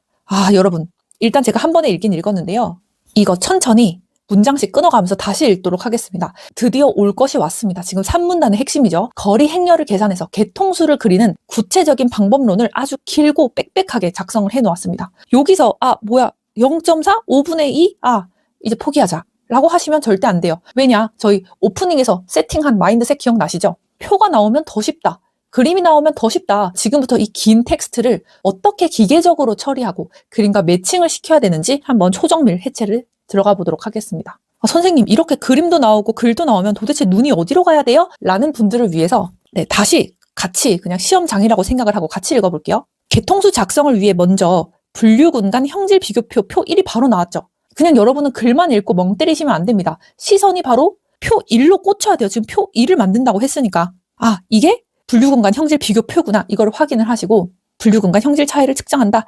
A와 B 사이는 조사된 5개의 형질 중 2개의 형질이 다르므로 둘 사이의 거리는 이렇게 되고 아까 전에도 제가 읽으면서도 대충 봤지만 A와 B 사이는 5개의 형질 중에 2개의 형질이 다르므로 둘 사이의 거리는 5분의 2, 0.4가 된다. 즉 2개만 다르니까 전체 5개 중에서 다른 거 2개, 5분의 2. 여기서 여러분은 완벽한 공식 하나를 도출하셔야 됩니다. 형질이 다르면 다를수록 분자가 커지니까 거리가 멀어지는구나. 이거 눈치채셨죠? 네, 이쯤에서 제가 다른 지문이랑 살짝 엮어보겠습니다. 이것도 과거 정치 지문에서 나왔던 구조인데요. 입력, 처리, 출력, 이 구조가 리트 지문에서 굉장히 많이 쓰입니다. 제재가 정치 지문이든 지금과 같은 생물 지문이든 제재랑 상관없이 입력, 처리, 출력 구조가 자주 쓰이는데요. 지금 이 지문에 대입을 해보면 입력값이 뭐인 거죠? 개별 생물들의 형질 데이터가 입력인 겁니다. 형질 데이터가 입력이고 처리 방식은 뭐다? 다름의 개수를 전체 개수로 나누는 수학적 거리 계산이 처리 방식인 거고 출력값이 뭐예요? 0.4, 0.8이라는 수치화된 거리 행렬값이 출력값이 되는 거죠. 입력값이 미시고 출력값을 거시로 볼 수 있겠습니다. 형질이라는 미시적인 데이터가 수학적 처리를 통해서 거리라는 거시적 지표로 변환되고 있다. 아, 이거 다른 지문, 정치 지문에서도 했었는데 이 똑같은 독해 구조가 여기 과학 지문에서도 통하네? 이거 한번 느껴주시고요. 그 다음 문장 계속 읽어가 보도록 할게요. 가장 작은 거리값을 갖는 A와 B를 먼저 묶어준다. 그럼 그림 1을 봅시다. 시선이 일로 가야 되겠죠. 가장 작은 거리값을 갖는 거를 먼저 묶어줘야 된다. 여러분, 왜 하필 거리가 가장 작은 애들을 먼저 묶을까요? 그냥 묶는 게 아닙니다. 이유 없이 묶는 게 아닙니다. 우리 1문단, 첫 문장 해체할 때 제가 뭐라고 말씀드렸죠? 개통상 가깝다라는 단어의 무게감을 느껴라. 거리가 작다는 거는, 가장 작은 거리값을 갖는다는 거는 가깝다, 굉장히 가깝다라는 의미죠. 즉 이건 또 무슨 의미다? 숨겨진 진짜 족보, 개통상으로 가장 촌수가 가까운 친척이다. 이게 바로 1문단에서 던진 떡밥이 지금 여기서 결과가 나오는 거예요. 친척이니까, 너무나도 가까운 친척이니까 제일 먼저 한 폴더로 묶어주자는 거죠. 계속 읽어보죠. 이어서 묶인 A와 B를 하나의 분류군 A, B로 간주하고 거리를 다시 계산한다. 이때 A, B와 C 사이의 거리는 A와 C 사이의 거리와 B와 C 사이의 거리의 산술 평균값인 0.8이 된다. 아, 여기서 조금 고난도라고 느끼실 수 있는데요. 하나의 분류군 A와 B로 간주하고, 이 부분이 이제 좀 별표 치셔야 됩니다. 아니, 방금 전까지 A랑 B는 쪼개져 있는 개별 생물, 미시였죠. 그런데 묶이는 순간 어떻게 됐나요? A와 B는 하나의 새로운 집단, 새로운 폴더, 거시로 합치를 해버렸어요. 분류군이라고 하니까. 이게 뭐죠? 또 정치 지문에서 개별 정당이 묶여서 정당 체계가 되듯이 지금 개별 생물이 묶여서 상위 분류군, 여러분, 분류군, 범주화되는 지금 거대한 차원 이동이 일어나고 있는 거예요. A와 B는 쪼개져 있는 개별 생물 미시였는데 묶이는 순간 뭐가 됐다? 분류군이 됐다. 거시 상위 분류군으로 범주화가 됐다는 거죠. 정치 지문 예를 들었지만 개별 정당이 묶여서 정당 체계, 미시에서 거시로 가듯이 이것도 똑같이 각각 미시에서 거시로 나아가고 있다. 그리고 거리를 다시 계산하는데 이번에는 다름의 개수를 세는 게 아니라 산술 평균값을 쓴다라고 팩트를 딱 봐가지고 있습니다. 자, 이렇게 산술 평균값을 써라고 하면서 방법론을 완벽하게 알려주고 있네요. 네, 마지막 문장 한번 보도록 하겠습니다. 4종 이상의 분류군을 대상으로 할 경우 이 단계에서 여러 개의 거리값이 나오므로 가장 작은 거리값을 찾아 해당 분류군을 묶어주어야 하지만 이 예에서는 값이 하나이므로 C를 A-B에 묶어주면 된다. 그림 2. 자, 시선은 그림 2로 이동을 하면서 하나의 완성된 트리가 그려지는 걸 눈으로 확인하실 수 있습니다. 그런데 여러분, 제가 보기에 이 마지막 문장에서는 출제자의 엄청난 의도가 숨어 있습니다. 눈치채신 분들 계실까요? 출제자가 굳이 왜 4종 이상의 분류군을 대상으로 할 경우 라는 가정을 달았을까요? 아니, 아래 표랑 그림 보면 예시는 A, B, C 딱 3종인데 왜 출제자는 4종 이상이면 값이 여러 개 나오니까 또다시 가장 작은 값을 찾아서 또 묶어야 해 라면서 무한 루프 알고리즘을 대놓고 설명을 해주고 있을까요? 아니, 예시는 3개밖에 없잖아. 근데 왜 4종 이상의 분류군을 대상으로 할 경우에 대한 설명을 하냐 이거죠. 이제 출제자가 뭐라고 얘기를 하는 거냐면 제가 대신 말씀을 해드릴게요. 출제자가 이렇게 말하는 겁니다. 얘들아, 3개짜리는 너무 쉬워서 내가 예시로 보여준 거고 내가 4종류짜리 A, B, C, D 표를 던져줄 거야. 너희들 내가 알려준 계산, 그 다음에 최소값 찾기, 그리고 묶기, 그리고 평균 내기, 이 알고리즘의 루프를 돌려서 4개짜리 개통수 직접 그릴 수 있어야 돼? 준비하고 있어?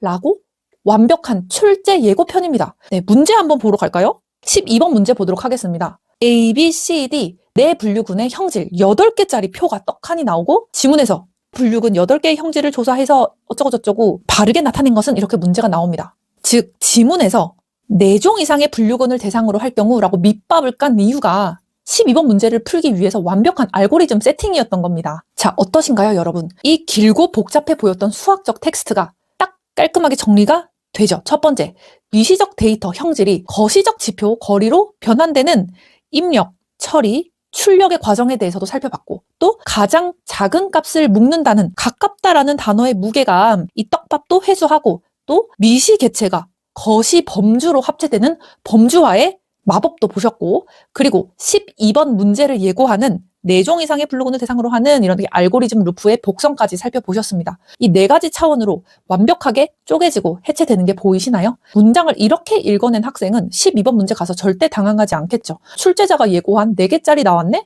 그냥 룰대로 루프 한 번 더 돌려주면 그만이지 하고 웃으면서 당황하지 않고 풀게 됩니다. 이게 바로 끌려다니는 독해와 지배하는 독해의 차이입니다. 자, 이 텐션 그대로 최대 단순성의 원리는 또 어떻게 다른 거야? 네, 사문단으로 넘어가 보죠. 한편 가장 단순한 것이 최선이라는 최대 단순성 원리에 근거해 개통수를 작성하는 분기론자들은 두 분류군 이상에서 공통으로 나타나는 파생 형질, 즉 공유 파생 형질만을 개통수 작성에 이용한다.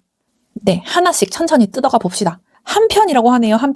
한편이 던져주는 완벽한 병렬 구조입니다. 문장 시작이 한편이라는 건 출제자가 대놓고 앞에서 말한 수리분류학자 얘기는 끝났어. 지금부터는 두 번째 대안 수단인 분기론자와 최대 단순성 원리 폴더를 열어! 라고 소리치고 있는 겁니다.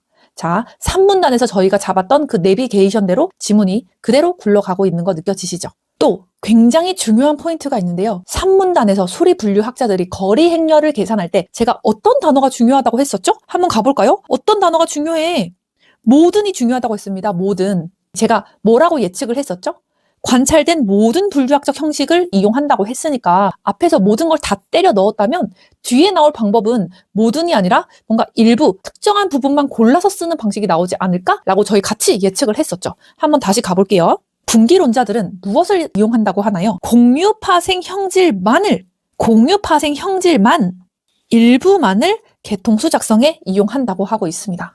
출제자가 앞에서 말한 모든과 완벽하게 대립각을 세우기 위해서 보조사 만을 써서 지금 입에 떠먹여주는 느낌이 나네요. 모든과 일부. 정리해보면 앞에서 3문단 수리분류학자들은 주관성 배제라는 목적 달성을 위해서 무차별적으로 모든 형질을 때려 넣었다. 하지만 지금 4문단 분기론자들은 특정 조건, 즉 공통적으로 나타나는 파생 형질을 만족하는 형질만 골라서 쓰기, 즉 부분적, 선택적으로만 개통수 작성에 이용한다는 거죠. 즉 전체와 부분, 즉 모든과 일부도 되지만 무차별과 부분, 선택적이라는 거대한 대립 차원이 지금 완벽하게 실현되고 있구나라는 게 느껴집니다. 자, 그리고 이 문장, 가장 단순한 것이 최선이라는 최대 단순성의 원리, 가장 단순한 것이 최선이다. 약간 철학적 뉘앙스가 풍기죠. 이런 철학적 뉘앙스의 문장이 있는 게 이게 최대 단순성 원리를 단순히 뜻풀이를 해놓은 걸까요? 네, 아닙니다. 앞에 3문단에서 수리분류학자들이 어떻게 했었죠? 표를 그리고 거리를 계산해서 0.4, 0.8이라는 숫자 결과값도 뽑고 산술평균까지 내고 아주 복잡한 수학적 계산을 동원을 했었죠. 그런데 분기론자들은 지금 뭐라고 외치고 있는 겁니까? 야, 진화는 그렇게 복잡하게 계산기 두드려서 계산하는 게 아니야. 그냥 딱 봐서 겹치는 특징, 즉 공유 파생 형질 그런 거 하나 있으면 그냥 걔네끼리 묶어. 단순한 게 최고야. 즉 개통수라는 목적을 달성하기 위한 수단의 성격이 복잡했던 수리적 계산에서 어떻게 변화했다? 직관적이고 단순한 진화적 논리, 이게 최고야 라고 완벽하게 지금 대비시키고 있다는 것을 알 수 있습니다. 앞에서 수리분류학자들은 수학적으로 막 계산기 두드리면서 했는데 이게 아니야. 아니 진화를 그렇게 계산기를 두드리면 어떡해 라고 하면서 분기론자들은 어떻게 얘기하고 있다? 단순한 게 최고야. 직관적이고 단순한 진화적 논리로 완벽하게 설명할 수 있어 라고 하고 있는 겁니다. 자, 여러분, 공유 파생 형질만을 개통수 작성에 이용한다고 했는데요. 이 말을 지금 다차원 독해로 뒤집어서 생각을 해볼게요. 어떤 것만, only 그것만 사용해, 어떤 것만 써 라는 거는 필연적으로 그럼 쓰지 않고 버려지는 놈, 배제되는 것도 있겠네? 라는 논리가 바로 불러일으켜지죠. 리트는 포함과 배제의 논리를 너무나도 좋아합니다. 여러분들은 여기서 생각을 확장하면서 다음 문장까지 예측하실 수 있을 겁니다. 예측하셔야 됩니다. 공유 파생 형질만 쓴다고 했으니까 리트 출제자들이 너무나도 좋아하는 포함과 배제의 논리를 생각해 봤을 때 뒤에서는 뭔가 개통수 작성에 도움이 안 돼서 버려지는 배제된 쓸모없는 형질들이 뭔가 등장하지 않을까. 즉 공유 파생 형질만 뭐뭐만이라는 단어 하나로 포함이라는 단어를 떠올리시고 포함과 배제의 대립상, 이거 정말 너무 좋아하니까 항상 기억을 하고 계세요. 포함과 배제의 논리까지 생각해 봤을 땐 뒤에는 그런 게 나오지 않을까라고 예측할 수가 있겠죠. 즉 포함이라는 단어 하나로 뒷문장 내용까지 저희가 예측하고 가시는 겁니다. 자, 그리고 마지막으로 제가 우려가 돼서 저희 문과생 분들 여기서 파생형질 나왔다고 진짜 난 이래서 과학 지문이 싫어. 지금 내가 이 지문 분석을 할 게 아니라 고등학교 과학 교과서부터 다시 봐야겠다라고 배경지식 책 사서 과학 교과서 읽는 그런 행동 누가 했다? 제가 수험생 때 그거 했습니다. 제가 중학교 통합과학인가? 그 교과서도 사고 고등학교 1학년 그게 통합과학인가? 그 교과서도 사서 읽었어요. 뭐 물화, 생지 막 이렇게 읽었는데 진짜 그런 뻘짓도 없다. 물론 배경 지식이 있으면 없는 것보다는 훨씬 나을 수 있겠지만 또 다르게 생각하면 배경 지식이 오히려 독해를 방해할 때도 있습니다. 그 본인의 배경 지식 100% 맞다고 확신할 수 있나요? 그 본인에 대해서 또 의문을 가지게 될 거고 어차피 정답은 지문 안에서 찾아야 되는 거기 때문에 조금 지문을 접할 때 한 3초 두려움은 좀 줄어들 수 있어요. 나 이거 봤었는데? 라는 생각은 하실 수 있지만 나 이거 봤었는데? 라고 하고 들어가서도 이해 안 가면 막막한 건 똑같습니다. 왜 이렇게 서론이 기냐? 파생형질, 공유 파생형질 이런 생물학 용어 나온다고 이제 뇌 정지 와서 이게 뭐야? 라고 하지 말란 얘기예요. 출제자가 쉼표 치고 대놓고 뜻을 써줬잖아요. 두 분류군 이상에서 공통으로 나타나는 파생형질, 두 분류군 이상에서 공통으로 나타나는 파생형질, 즉 이게 공유 파생형질이야. 라고 얘기를 하고 있습니다. 근데 여러분들 머릿속에서 복잡한 단어 그 자체를 지워버리고 그냥 기계적인 폴더로 치환을 해버리세요. 최소 2마리, 두 분류군 이상 공통으로 가지고 있는 어떤 특징, 형질이 있어야만 개통수 그릴 때 써먹을 수 있구나. 나 혼자 갖고 있으면 안 되는구나. 이렇게 정보의 기능만 쏙 빼먹고 넘어가시면 되는 겁니다. 여러분들.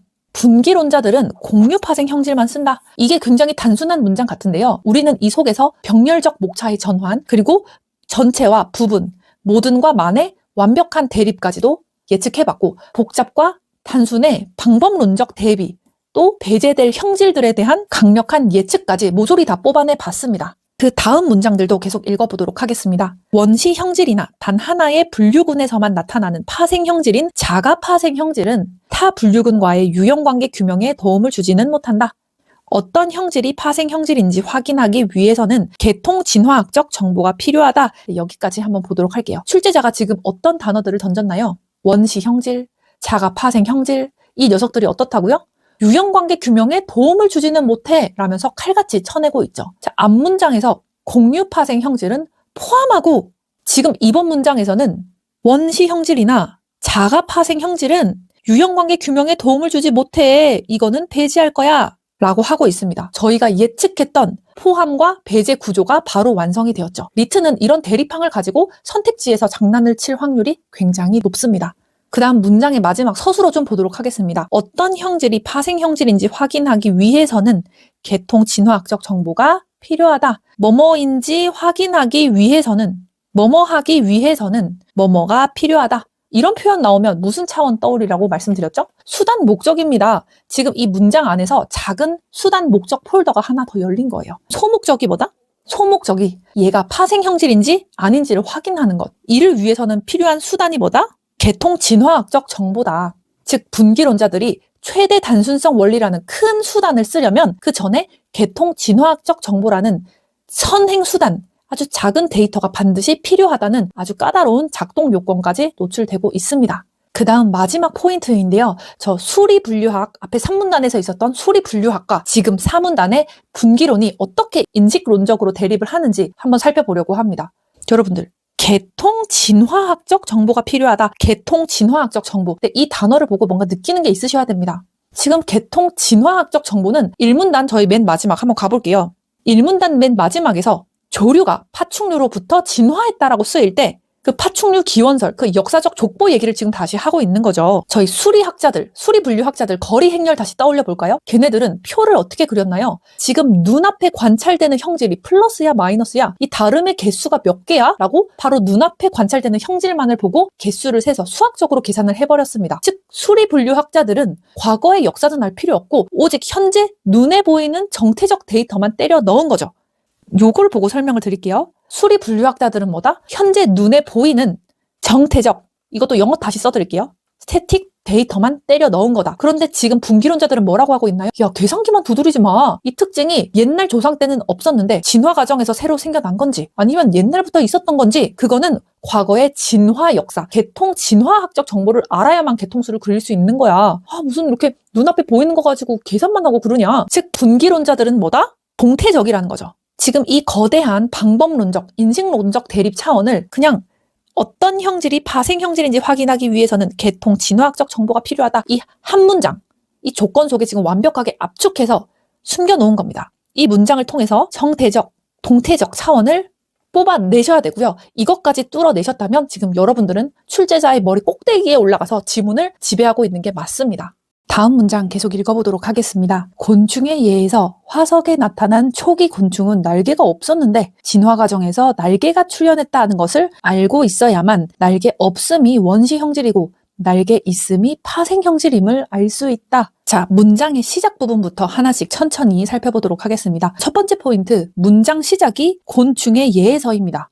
앞문장에 계통 진화학적 정보라는 추상적이고 일반적인 원리를 지금 곤충의 예에서라고 구체적인 사례로 끌고 내려오고 있죠. 일반에서 구체로 나아가는 전형적인 일반 구체 차원의 문장 구조를 보여주고 있습니다. 자, 그리고 여기서 여러분은 3문단에서 수리분류학자들과의 뼈저린 차이점을 다시 한번 시각적으로 느끼셔야 합니다. 수리분류학자들은 그냥 지금 눈앞에, 내 눈앞에 날개가 있다, 플러스, 없다, 마이너스 이것만 정태적으로 봤었죠. 그런데 분기론자들은 어디로 갔었나요? 분기론자들은 화석에 나타난 초기 곤충까지 시간을 거슬러 올라갔었습니다. 초기에는 없었는데 진화 과정에서 출현했다라는 시간적 흐름, 그래서 동태적 역사를 파악해야만 날개 있음이라는 게 새로 생겨난 파생 형질이다 라는 걸 확정 지을 수 있다고 지금 이 문장에서 다시 한번 도장을 찍어주고 있는 겁니다. 한번 다시 읽어볼까요? 곤충의 예에서 화석에 나타난 초기 곤충은 날개가 없었는데 진화 과정에서 날개가 출현했다는 것을 알고 있어야만 날개 없는 게 원시 형질이고 날개 있는 게 파생 형질임을 알 수 있다. 이 문장에서 분기론자들의 동태적 시각을 한 번 더 확인할 수 있었습니다. 이때 날개 있음은 날개 있는 곤충들을 한 그룹으로 묶어주는 공유 파생 형질이 될 수 있다. 그림 3-A 참조. 네, 시선이 바로 그림 3-A로 가야겠네요. 한번 같이 보도록 할게요. 그림 3-A 여기죠. 그림을 보니까 곤충 1과 2는 날개가 있고 곤충 3은 날개가 없습니다. 그리고 화석종에서 뻗어나온 가지 중간에 검은색 막대, 검은색 굵은 막대기 하나가 여기에 딱 그어져 있네요. 보이시죠, 여러분? 그림 밑에 여기 네모칸을 보니까 이 검은 막대가 무슨 의미이냐? 날개의 출현이다. 즉, 이 검은 막대기, 날개 출현 사건을 통과한 곤충 1과 2만이 날개 있음이라는 공유 파생 형질을 갖게 되고 이 공유 파생 형질을 가진 얘네 둘을 묶어서 가장 가까운 친척 폴더로 들어가게 되는 겁니다. 글씨로만 봤을 때 뭔 소리야 라고 했는데 아래 그림을 보니까 이제 텍스트가 쉽게 이해가 되시죠? 이제 대망의 마지막 문장입니다. 네, 집중해 주시기 바랍니다. 계속 읽어볼게요. 그림 3과 같이 세 종의 곤충에 대한 개통수 작성 시 서로 다른 세 종류의 개통수가 가능한데 최대 단순성 원리에 근거하여 단 한 번의 날개 출현 사건만을 가정하는 그림 3A가 두 번의 가정을 필요로 하는 그림 3B나 그림 3C보다 더 신뢰할 만한 개통수로 간주된다. 여러분, 이 긴 문장을 읽으면서 머릿속에서 수단, 목적 차원이 탁 떠오르셨나요? 지금 분기론자들의 수단이 뭐였나요? 문단 맨 처음에 나왔던 최대 단순성 원리가 분기론자들의 수단이었습니다. 가장 단순한 것이 최선이야. 철학적인 얘기를 했었죠. 그런데 도대체 진화에서 단순하다는 게 무슨 뜻이야? 이게 궁금했었는데 출제자가 여기서 그 추상적인 철학을 완벽한 조작적 정의로 바꿔주고 있습니다. 한번 아래 그림을 볼게요. B와 C를 볼까요? 검은 막대기가 몇 개 있죠? 지금 곤충 1로 가는 길에 하나, 곤충 2로 가는 길에 하나, 지금 두 개의 막대기가 있고 오른쪽 C를 봐서도 곤충 2로 가는 거 하나, 곤충 1로 가는 거 앞에 하나, 그래서 막대기가 두 개가 있네요. 반면에 A는 지금 공유 파생 형질로 나가는 공통 조상이 되기 전 앞에서 단 한 번 날개가 출현했다고 가정했었습니다. 즉 출제자가 말하는 단순하다라는 의미가 수학적 계산이 쉽다는 게 아니라 진화적 사건, 즉 날개의 출현이 발생했다는 가정의 획수가 가장 적다라는 뜻이었네요. 그 의미를 지금 문장과 그림을 통해서 확인하실 수 있을 겁니다. 최대 단순성 원리에 근거하여 단 한 번의 날개 출현 사건만을 가정하는 A가 두 번의 가정을 필요로 하는 그림 3의 B와 C보다 더 신뢰할 만한 개통수로 간주된다. 신뢰도가 높다? 더 단순하다는 거죠. 한번 살짝 정리를 해볼까요? 가정이 한 번이야 A였죠? 가정이 두 번이야 B와 C였습니다. 한 번이니까 상대적으로 단순하고 두 번이니까 또 상대적으로 복잡하겠죠. 단순함의 의미라는 게 계산이 쉽다는 게 아니라 진화적 사건이 발생했다는 가정의 획수가 가장 적다는 의미였구나. 여기서 더 나아가서 출제자가 어떻게 얘기를 해주고 있나요? 더 신뢰할 만한 개통수로 간주해. 단순할수록 신뢰도가 높아. 여기까지 연결을 시키고 있는 겁니다. 복잡할수록 신뢰도는 낮아. 이렇게 연결을 시켜주시면 되겠습니다. 즉 우리가 일문단부터 끌고 왔던 가장 정확한 개통수를 그린다라는 목적을 위해서 분기론자들은 어떤 수단을 선택했다? 진화 사건의 가정 횟수를 가장 최소화한 신뢰도가 가장 높은 최대 단순성 원리를 수단으로 삼는다라고 이렇게 분기론자들이 자신들만의 무기를 완성해내는 모습을 확인하실 수 있습니다. 자, 그리고 제가 문장의 끝부분 서술어에 주목해달라고 말씀을 계속 드리고 있는데 A가 B나 C보다 더 신뢰할 만한 개통수이다. 진짜 개통수야 라고 팩트를 박아버렸나요? 아니죠. 더 신뢰할 만한 개통수로 간주된다 라고 표현했습니다. 간주된다. 처음부터 끝까지 이 출제자는 정확하게 자신의 과학적 겸손함을 유지한다? 과학적 태도를 보여주고 있는데요. 일문단 독해할 때도 어떻게 얘기했었죠? 따개비가 개와 새우와 가깝다고 보고 있다. 조류가 공룡에서 진화했다는 기원설을 지지하고 있다. 또 사문단에서도 마찬가지입니다. 분기론자들은 최대 단순성 원리를 써서 A를 골라내긴 했지만 이게 절대 불변의 100% 진짜 진리는 아니야. 현재 우리가 가지고 있는 그런 논리적 도구로 볼 때 그나마 가장 신뢰할 만한 가설로 간주하고 있어 라는 과학적 겸손함을 유지하고 있습니다. 아마 여러분들 느끼셨겠지만 출제자는 1문단부터 4문단을 거치면서 계속해서 잽을 날리고 있는 겁니다. 얘들아, 과학의 방법론, 즉 수단은 계속 발전하고 있는 거 맞는데 그게 영원한 진리는 아니야. 그냥 지금 우리가 가진 도구 중에서 가장 그럴듯한 가설일 뿐이야. 이런 떡밥들이 모여서 밑에 내려가시면 마지막 대망의 마지막 문장에서 생물의 개통 유형 관계는 고정불변의 사실이 아닌 미완의 가설로서 지금도 끊임없이 재구성되고 있다라고 하면서 마지막 문장으로 이렇게 폭발시키고 끝나게 되는 겁니다. 자, 여러분 드디어 5문단에 내려왔습니다. 우리가 3문단 첫 문장 읽을 때 병렬적 목차를 세팅하면서 가장 마지막에 등장한 확률을 보고 뭐라고 얘기를 했었죠? 여러 대체 가능한 현역 무기들 중에서도 그래도 가장 마지막에 등장한 이 확률 기반 작성법이 필연적으로 배치를 한 이유로 봤을 때 가장 발달한 끝판왕 무기겠구나 라고 예측을 했었는데요. 자, 우리가 그렇게 생각을 한 예측이 어떻게 적중을 하는지 출제자가 짧은 문장 안에 얼마나 미친 디테일들을 숨겨 놓았는지 한번 살펴보도록 하겠습니다. 확률 기반의 개통수 작성법은 전술한 두 방법에 비해 신뢰성 면에서 상대적 우위를 가진다. 이 방법은 엄청난 계산 시간이 소요되어 대량의 자료 분석에서는 그 이용의 한계를 드러낸다. 컴퓨터 계산 능력이 향상되면서 점차 그 유용성이 증대되고 있다. 네, 첫 번째, 우리가 예측한 거 지금 100% 적중했습니다. 끝판왕 무기의 등장이죠. 앞에서 거리 행렬, 최대 단순성 원리 막 설명을 하더니 결국에 마지막에 등장한 이 확률 기반 방법이 전술한 두 방법에 비해서 상대적 우위를 가진다라고 대놓고 선언하고 있습니다. 자, 리트 출제자들은 절대 의미 없이 순서를 배열하지 않습니다. 가장 고도화되고 진화된 수단을 항상 마지막에 피날레로 장식한다는 그 리트의 구조적 공식이 여기서 완벽하게 증명이 되고 있고요. 그리고 이 공식은 사실 피셋이나 수능에서도 통하고 있습니다. 자, 두 번째 포인트, 절대적 우위가 아닌 상대적 우위라는 단어의 무게감입니다. 여러분, 출제자가 굳이 상대적 우위라고 썼습니다. 이게 무조건 최고야, 절대적 우위야 라고 팩트를 박아버리지 않았죠. 우리가 아까 전에 3문단 첫 문장을 분석할 때 제가 거리 행렬이나 최대 단순성 원리 또는 확률이라는 이나 또는 이라는 조사를 보면서 제가 뭐라고 말씀드렸나요? 이 세 가지 무기들은 하나가 다른 하나를 완벽히 폐기시키는 게 아니라 각각의 장단점을 가지고 오늘날에도 골라 쓰는 대체 가능한 현역 무기들이다 라고 말씀을 드렸었죠. 그러니까 확률이 제일 좋긴 하지만 어디까지나 앞선 두 방법들과 비교했을 때 상대적으로 더 믿을만하다는 뜻이지 앞선 방법들이 쓰레기라거나 확률 기반이 100% 무결점의 완벽한 진리라는 뜻은 아니라는 겁니다. 출제자는 이러한 단어 하나로도 이 무기들의 힘의 밸런스랄까요? 이거를 지금 기가 막히게 조절을 하고 있는 겁니다. 그 다음 세 번째 포인트, 신뢰성이라는 단어에 숨겨져 있는 과학의 인식론적 한계입니다. 여러분, 출제자가 지금 뭐라고 했죠? 어디서 우위를 가진다고 했나요? 정확성 면에서 우위를 가진다고 했나요? 아니죠. 신뢰성 면에서 상대적 우위를 가진다고 했습니다. 왜 굳이 신뢰성일까요? 정확성일 수도 있고 다른 여러 가지 단어를 사용할 수도 있는데 왜 신뢰성 면에서 왜 굳이 신뢰성이라는 단어를 선택했을까? 여러분들, 우리가 1문단부터 지금까지 끌고 온 가장 거대한 목적이 뭐죠? 눈에 보이지 않는 생물들의 진짜 족보, 개통 관계를 밝혀내는 게 우리 지금 계속 그 목적을 향해 나아가고 있는 거잖아요. 그런데 우리가 타임머신을 타고 수억 년 전으로 돌아가서 눈으로 어떻게 발달하는지, 어떻게 진화되는지 직접 볼 수 없으니까 과학이라는 건 애초에 100% 절대적 정확성, 진리를 달성할 수 없는 학문이라는 겁니다. 우리가 동원할 수 있는 최고의 수단을 써서 가장 그럴듯한, 가장 믿을만한, 가장 신뢰할 만한 가설을 세우는 게 과학이라는 학문의 최선이라는 거죠. 이 신뢰성이라는 단어 하나에 6문단의 마지막 결론인 생물의 개통 유형 관계는 고정불변의 사실이 아닌 미완의 가설로서 지금도 끊임없이 재구성되고 있는 것이다 라는 6문단 최종 마지막 결론에 대한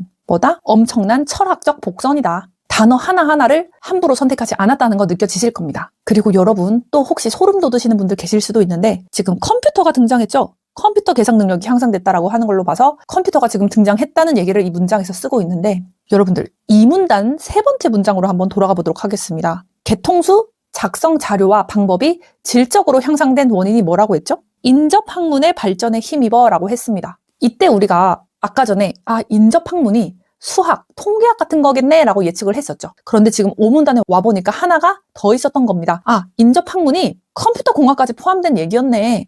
생물학자들의 머리와 종이, 펜만으로는 도저히 계산할 수 없었던 그 엄청난 확률 계산의 그 한계를 인접학문인 컴퓨터 공학의 하드웨어적 발전이 이 한계를 뚫어주면서 그 한계를 이겨내고 비로소 지금 이 끝판왕 수단이 완성되었다는 겁니다. 앞에서 얘기했던 인접학문의 발전이라는 게 지금 수학적, 통계적, 그리고 컴퓨터 공학까지 구체적 실체로 하나씩 드러나고 있는 겁니다. 그리고 문장 마지막 서술어가 뭐죠? 점차 그 유용성이 증대되고 있다. 그냥 그 수단이 유용하다라고 정태적으로 멈춰 있는 게 아닙니다. 컴퓨터 기술이 발전함에 따라 이 개통수 작성법이라는 우리의 수단 역시 끊임없이 진화하고 점점 더 강력해지는 동태적 발전의 과정 속에 놓여 있음을 보여주고 있습니다. 자, 이 5문단이 굉장히 짧았는데요. 그냥 흘려서 보게 되면 확률이 최고인데 계산이 좀 오래 걸려서 컴퓨터 좋아지니까 쓸만해졌어. 이런 평범한 설명으로만 받아들일 수도 있지만 우리는 이 문장 속에서 우리가 앞서서 예측했던 게 완벽히 적중되는 것도 보시고 상대적 우위라는 단어가 보여주는 현역 무기들의 밸런스 그리고 신뢰성이라는 단어에 숨겨진 철학적 복선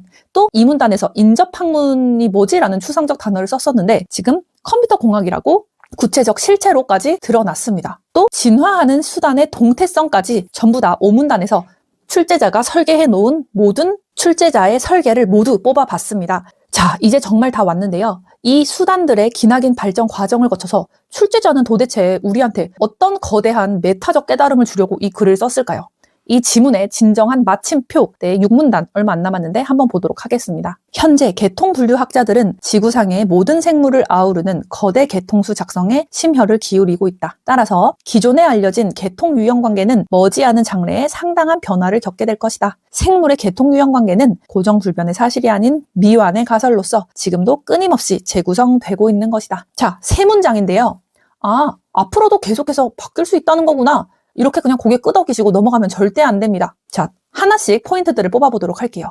문장 시작을 한번 보도록 할게요. 지구상의 모든 생물을 아우르는 거대 개통수. 와, 여러분들 스케일이 장난 아닌데요. 우리가 앞선 문단들에서 뭘 봤었죠? 1문단에서 따개비랑 새 봤죠. 그 다음에 4문단에서 곤충 이런 거 봤습니다. 전부 개별적이고 미시적인 사례들을 봤죠. 그런데 지금 결론에 오니까 출제자가 스케일을 우주급으로 키워버립니다. 지구상의 모든 생물이라고 하네요. 즉 미시에서 거시로 지금 완벽하게 스케일이 확장이 되고 있는 건데 앞서서 미시에서 지금 엄청나게 거시로 스케일을 우주급으로 키워버리고 있습니다. 지구상의 모든 생물을 아우르는 거대 개통수. 즉 우리가 1문단부터 빈 폴더로 열어두자고 했던 목적의 최종 진화 형태가 바로 이 거대 개통수인 겁니다. 인류의 과학적 도구들, 수단들이 모이고 모여서 결국에 도달하고자 하는 궁극적인 거시적인 목표가 지금 여기에 응축되어 있는 거죠. 이게 뭐다? 궁극의 거시적 목표.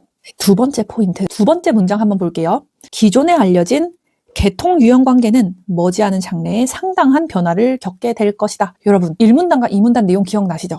과거에는 삿갓조개랑 친척인 줄 알았어, 따개비가. 그런데 오늘날에는 개, 새우랑 친척으로 바뀌었다고 했습니다. 그때는 그 변화가 단순히 과거 사람들의 착각이 수정된 것 정도로 저희가 판단하고 왔는데 6문단, 마지막 문단 와보니까 지금 뭐라고 얘기하는 거죠? 그 변화라는 건 과학이 실패해서 자꾸 반복하는 게 아니라 거대 개통수를 향해서 나아가는 과정에서 필연적으로 수반되는 발전과 진보의 증거야 라고 얘기를 하고 있는 겁니다. 즉 시작도 변화하였고 끝도 변화로 닫히는 지금 완벽한 구조적 통일성을 보여주고 있는 지문인 겁니다. 그리고 마지막 문장 한번 볼 건데요. 리트가 과학을 바라보는 강력한 인식론적 태도에 대해서 지금 마지막 정리를 해주고 있습니다. 1문단부터 계속 얘기를 하지만 기원설을 지지하고 있다. 더 신뢰할 만한 것으로 간주된다. 라는 서술어들을 제가 보면서 마지막 문장으로 오기 위해서 지금 떡밥을 던지는 거라고 얘기를 했었죠. 근데 결론적으로 지금 이 마지막 문장에서 과학자들의 태도가 지금 폭죽처럼 터지고 있는 겁니다. 과학적 진리라는 거는 하늘에서 뚝 떨어진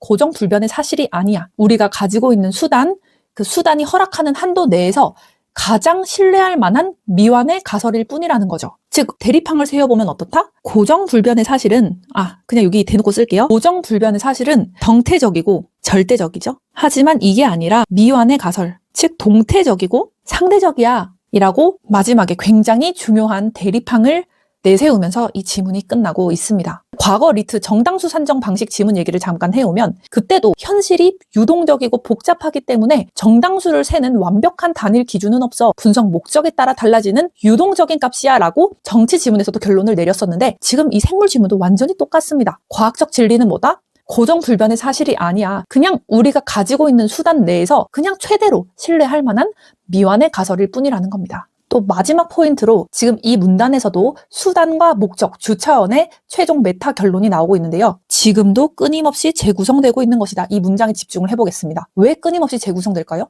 단순히 생물들이 변해서? 네, 아닙니다. 우리가 1문단부터 끌고 온 주차원, 즉 수단과 목적을 살펴보면 수단이 뭐였죠? 개통수 작성법이었습니다. 개통수 작성법이라는 수단을 활용해서 목적은 뭐였다? 지구상의 모든 생물을 아우르는 개통 유연 관계, 보이지 않는 족보 관계를 파악하는 것이다. 즉 이 관점에서 살펴보면요. 인류의 수단, 즉 수학, 통계학, 컴퓨터 공학 등 인접 학문이 끊임없이 발전하고 진화하고 있기 때문에 그 수단을 통해 도출되는 결과물이자 목적 달성의 상태, 개통 유형 관계를 살피자는 목적 달성의 상태 역시 절대 멈춰 있을 수 없다. 끊임없이 재구성된다.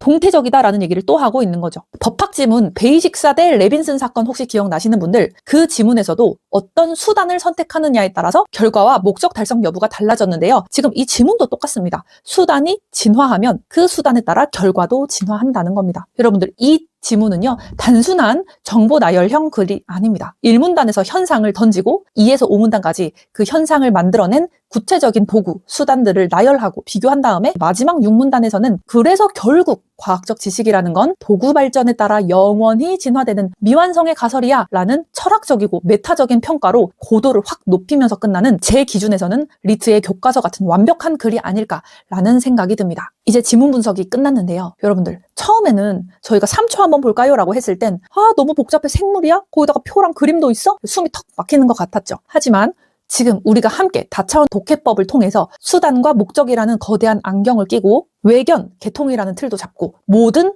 일부, 정태적, 동태적이라는 보조 차원들을 그 안경 렌즈처럼 끼워 넣으니까 이제 지문 전체가 출제자의 손바닥 위에서 어떻게 설계되었는지 조금 꿰뚫어 볼 수 있지 않았나 생각이 듭니다. 시험장에서는 이 모든 사고 과정이 약간 무의식적으로 찰칵찰칵 돌아가야 되는데요. 그렇게 하기 위해서 지금 이렇게 날을 세워서 함께 지문을 뜯어보고 분석하고 있는 것입니다. 지문을 이 정도 깊이로 분석을 하셨다면 사실 리트 준비생 중에서도 상위 0.1%가 아닐까라고 확신을 하고 있습니다. 자, 그럼 이번 시간에 함께 공부한 지문에 관련한 문제까지 그대로 풀어보도록 하겠습니다. 문제풀이에서 가장 중요한 거는 그냥 눈에 바른 정보를 가지고 일치 불일치로 풀면 안 된다. 그러면 실제 시험에서 적용할 수가 없어요. 제가 자꾸 주차원, 보조차원을 잡는 이유는 그렇게 풀어야 정확도와 속도가 올라가기 때문에 이번에도 한번 그렇게 풀어보도록 하겠습니다. 위 글의 내용과 일치하지 않는 것은 1번, 최근의 연구를 통해 조류의 새로운 계통적 위치가 제시되었다. 여러분들 1문단에서 우리가 가장 먼저 잡았던 대립구조 기억나시죠? 과거 다윈 이전 사람들은 외형이라는 잘못된 기준을 써서 조류와 파충류가 거리가 멀다고 착각했었습니다. 하지만 최근의 연구, 현재는 겉모습이 아니라 숨겨진 가슴 쇄골 구조와 같은 계통, 본질을 추적해서 조류가 파충류에서 진화했다는 새로운 기원설을 지지하고 있었죠. 즉 이 선지는 과거에는 외견, 현상 기준으로 봤어. 하지만 오늘날, 현재에는 계통과 본질을 기준으로 판단하고 있어 라는 지문 도입부의 핵심 인식 변화 차원을 완벽하게 요약한 진술이라고 보입니다. 따라서 1번은 맞는 설명. 2번, 타학문의 발달이 개통수 작성 시 사용할 수 있는 자료의 다양성을 증가시켰다. 이것도 이거 본 것 같은데 비슷한 문장 봤는데 하고 올라가서 일치 불일치로 하면 안 돼요. 이런 습관을 지금부터 버리셔야 됩니다. 자, 여러분들 인접 학문에 힘입어 자료가 양적으로 풍부해지고 질적으로 향상되었다라는 문장을 보면서 우리가 표시한 게 있지 않나요? 인과관계에 원인과 결과, 선후 이렇게 인과관계 화살표를 쫙 그었었습니다. 정확한 개통수 작성이라는 목적을 달성하기 위해서 생물학 내부의 힘만 쓴 게 아니라 타학문, 인접학문 발전이라는 강력한 수단까지 사용해서 데이터를 확장시켰다라고 했었습니다. 즉 원인과 결과 차원에서도 우리가 이미 체크를 하고 확인을 했었고 또 수단이 확장됐다고 볼 수도 있겠죠. 따라서 2번도 맞는 설명입니다. 수리분류학자의 개통수는 개별 형질의 특성을 잘 드러내는 장점이 있다. 자, 3번. 산문단 수리분류학자들의 목적이 뭐였죠? 인간의 주관성과 임의성을 배제하는 것이었습니다. 이 주관성과 임의성 배제라는 목적 달성 위해서 동원했던 강행적 수단이 뭐였습니까? 관찰된 모든 형질을 차별 없이 다 때려넣고 그것을 수학적인 거리로 계산한 후에 심지어 합쳐지면 이거를 산술 평균값을 내버렸잖아요. 즉 날개가 있네 없네 다리가 몇 개네 라는 고유한 생물학적 의미를 지닌 미시적인 데이터들이 수학 공식이라는 분쇄기에 들어가서 결국에 0.4, 0.8이라는 거시적인 수치로 그냥 뭉개버리고 치환되어 나온 거 기억나시죠? 수리분류학자들은 개별 형질 하나하나가 진화적으로 어떤 특성과 의미를 가지는지 그런 동태적 역사에는 전혀 관심이 없다고 했었습니다. 그냥 무차별적으로 섞어서 평균을 내버린다. 근데 문제에서 어떻게 나왔습니까? 수리분류학자들의 개통수는 개별 형질의 특성을 잘 드러내는 장점이 있다? 완전히 틀린 소리이죠. 수리분류학자들의 수단은 개별 형질의 특성을 잘 드러내는 게 아니라 주관성 배제라는 목적 달성을 위해서 개별성을 철저히 뭉개버리고 배제시키고 그냥 거시적 수치로 그냥 치환해 버렸다는 점. 제가 설명을 어떻게 드렸죠? 내용이 이랬잖아. 문장 찾아가봐. 이런 내용 있었잖아. 라고 설명 들었나요? 아니죠. 저는 오직 차원을 통해서 말씀을 드렸습니다. 수리분류학자들의 목적 달성을 위해서 선택한 수단. 이 수단은 뭐야? 모든 형질을 차별 없이 다 때려넣고 그거를 거리 행렬로 계산을 했었다. 미시적 데이터를 그냥 평균화로 치환을 해버려서 거시적 데이터로 변환을 해버렸다. 그랬기 때문에 이게 개별 형질의 특성을 잘 드러낸다고 할 수 있느냐? 네, 전혀 아니라는 얘기죠. 정답은 3번입니다. 문제는 이렇게 푸셔야 됩니다. 4번. 분기론자는 이전에 개통 진화학적 정보에 근거해 얻은 정보를 바탕으로 개통수를 작성한다. 사문단에서 분기론자들의 핵심 무기가 뭐라고 했죠? 공유 파생 형질만 쓴다. 포함 배제 차원에서 오직 그것만 쓴다. 골라서 쓴다라고 했었죠. 또 어떤 놈이 진짜 파생 형질인지 골라내려면 그러한 소목적을 달성하기 위해서 반드시 개통 진화학적 정보가 필요해. 그런 선행 수단이 필요해. 라고 사문단에서 못을 박아 썼습니다. 즉 겉모습만 보고 수학 계산기 두드리는 수리분류학자, 정태적인 게 아니라 분기론자들은 조상의 화석부터 내려오는 동태적 진화의 역사라는 선행 수단을 반드시 밟고 넘어가야만 비로소 개통수 작성이 가능하다라고 얘기를 했었죠. 구조적으로 완벽한 진술이라고 보여집니다. 5번. 컴퓨터 과학의 발달로 대량의 자료를 이용한 개통수 작성법이 용이해지고 있다. 네, 오문단에서 저희 가장 끝판왕으로 등장한 확률 기반 작성법 한번 떠올려 보실까요? 신뢰성은 제일 높았지만 계산 시간이 엄청나게 소요된다는 치명적인 약점, 한계가 있었습니다. 하지만 이걸 우리 무엇으로 극복했습니까? 이문단에서 던져둔 임접 학문의 끝판왕의 실체, 바로 컴퓨터 공학, 컴퓨터 계산 능력의 향상으로 극복을 하게 되죠. 수단이 진화했으니까. 즉 새로운 기술적 수단이 접목되면서 확률 기반 작성법의 유용성이 증대되고 또 마지막에 계속 유용성이 증대되고 있어, 동태적으로 발전되고 있어 라고 얘기를 했었죠. 즉 이 문장은 마지막 지문 후반부의 메커니즘을 정확히 깨뚫고 있습니다. 자, 목적 달성을 위해서 수단이 계속적으로 진화를 하고 있고 동태적으로 수단들은 발전하고 있어. 즉 맞는 설명입니다. 자, 이렇게 문제를 풀어봤는데요. 단순히 지문에 이런 말이 있나 없나 본 것 같은데 눈에 바루고 왔는데 있나 없나 이렇게 눈알을 굴리면서 찾는 하수들과 지금 문제 푸는 차원 자체가 다른 겁니다. 지금 지문의 뼈대와 구조를 쥐고 흔들면 출제자의 함정이 진짜 쉽게 허술하게 이렇게 나오거든요. 이 감각을 계속 유지하셔야 됩니다. 그럼 그 다음 문제도 같이 풀어보도록 할게요. 11번. 여러분 드디어 올 것이 왔습니다. 표가 등장하는 11번 적용 문제인데요. 일반적인 수험생들은 지금 이 표 1을 보고 그냥 덜컥 겁부터 먹습니다. 아니 플러스는 뭐고 마이너스는 뭐야? 파생 형질? 원시 형질? 아 생물 진짜 싫다라고 하면서 이제 멘탈이 나가는데 저희처럼 다차원 독해법을 장착한 수험생들이라면 지금 이 문제 보면서 입가에 살짝 미소가 번져야 됩니다. 왜냐? 우리가 사문단 저희가 해체할 때 이미 포함, 배제 차원과 숫자 치환이라는 완벽한 판별기를 만들어 두고 나왔기 때문에 지문으로 다시 돌아가서 숨은 그림 찾기 할 필요가 하나도 없다는 거죠. 자, 그럼 선택지 기역, 니은, 디귿, 리을 하나씩 살펴보도록 하겠습니다. 자, 먼저 보기를 보기 전에 위에 문제부터 볼게요. 표 1에 마이너스를 원시 형질로 플러스를 파생 형질로 가정하고 자 중요한 점 노란색 체크할게요. 분기론자의 입장에서 분류군 ABC의 개통 유형 관계를 규명하고자 할 때 옳은 것만을 골라봐라. 자 여러분들 분기론자의 입장 우리 분기론자의 폴더 어떻게 정리했었죠? 일단 포함의 폴더, 배제의 폴더를 구분을 해놨었습니다. 포함은 뭐였다? 오직 공유 파생 형질만 포함시킨다. 또 조건은 뭐였다? 플러스이면서 개수가 2개 이상. 배제의 폴더는 뭐였죠? 원시 형질이거나 자가 파생 형질. 이건 또 조건이 뭐다? 플러스이면서 개수가 딱 1개일 때. 혹시 기억 안 나시면 앞에 살짝 보고 오셔도 되겠습니다. 자, 이때는 원시 형질과 자가 파생 형질은 쓸모없으니까 완벽히 배제하자라고 했고요. 제가 갑자기 딴소리 하나만 하면 일단 문제 풀 때마다 지문으로 다시 올라가서 확인하시는 분들이 있는데 정말 헷갈리는 거 아니면 그냥 자신들이 지문에서 봤던 그대로 푸시면 됩니다. 왔다 갔다 하는데 시간도 쓰이고 왔다 갔다 할래라는 마인드셋을 갖추고 있는 순간 지문을 읽어도 일단 그냥 빠르게 속도에만 집중해서 읽게 돼요. 왜냐면 다시 문제 풀 때 올라와서 보면 되니까. 근데 지문으로 눈이 간다고 해서 정답 바로 찾을 수 있나요? 특히 이거는 옛날 지문이어서 좀 쉬워서 그렇지. 요즘 지문, 선택지 문장이 그대로 지문에 있는 경우 거의 없습니다. 지문에 올라가는 걸 최대한 지양하시고 다시 안 올라올 거다라는 생각으로 지문 독해를 하시고 문제도 최대한 지문 보지 마시고 풀으라는 점. 각설하고 다시 문제로 볼게요. 지금 포함 배제 차원으로 한번 살펴봤고 혹시나 해서 수단 목적 차원에서 한번 생각을 해볼게요. 목적 먼저 쓸까요? 목적이 뭐였나요? 가장 신뢰할 만한 개통수를 작성하는 게 목적이죠. 그래서 수단은 뭐였다? 분기론자들은 최대 단순성 원리를 쓴다. 저희가 지문을 보면서 잡아왔던 포함 배제, 그러니까 수단 목적 차원을 가지고 문제를 풀어보도록 하겠습니다. 선택지 기억부터 보도록 할게요. 1, 4, 5번 형질은 분류군 A와 B를 묶어주는 형질이다. 이거는 문제를 봐야 될 수밖에 없겠습니다. 자, 1, 4, 5번 형질은 분류군 A와 B를 묶어주는 형질이다. 앞에 한번 가볼게요. 형질 1, 4, 5번에 체크를 해보겠습니다. 1, 4, 5번 형질에서 A와 B는 모두 마이너스가 뭐야? 해당 형질 없음이죠.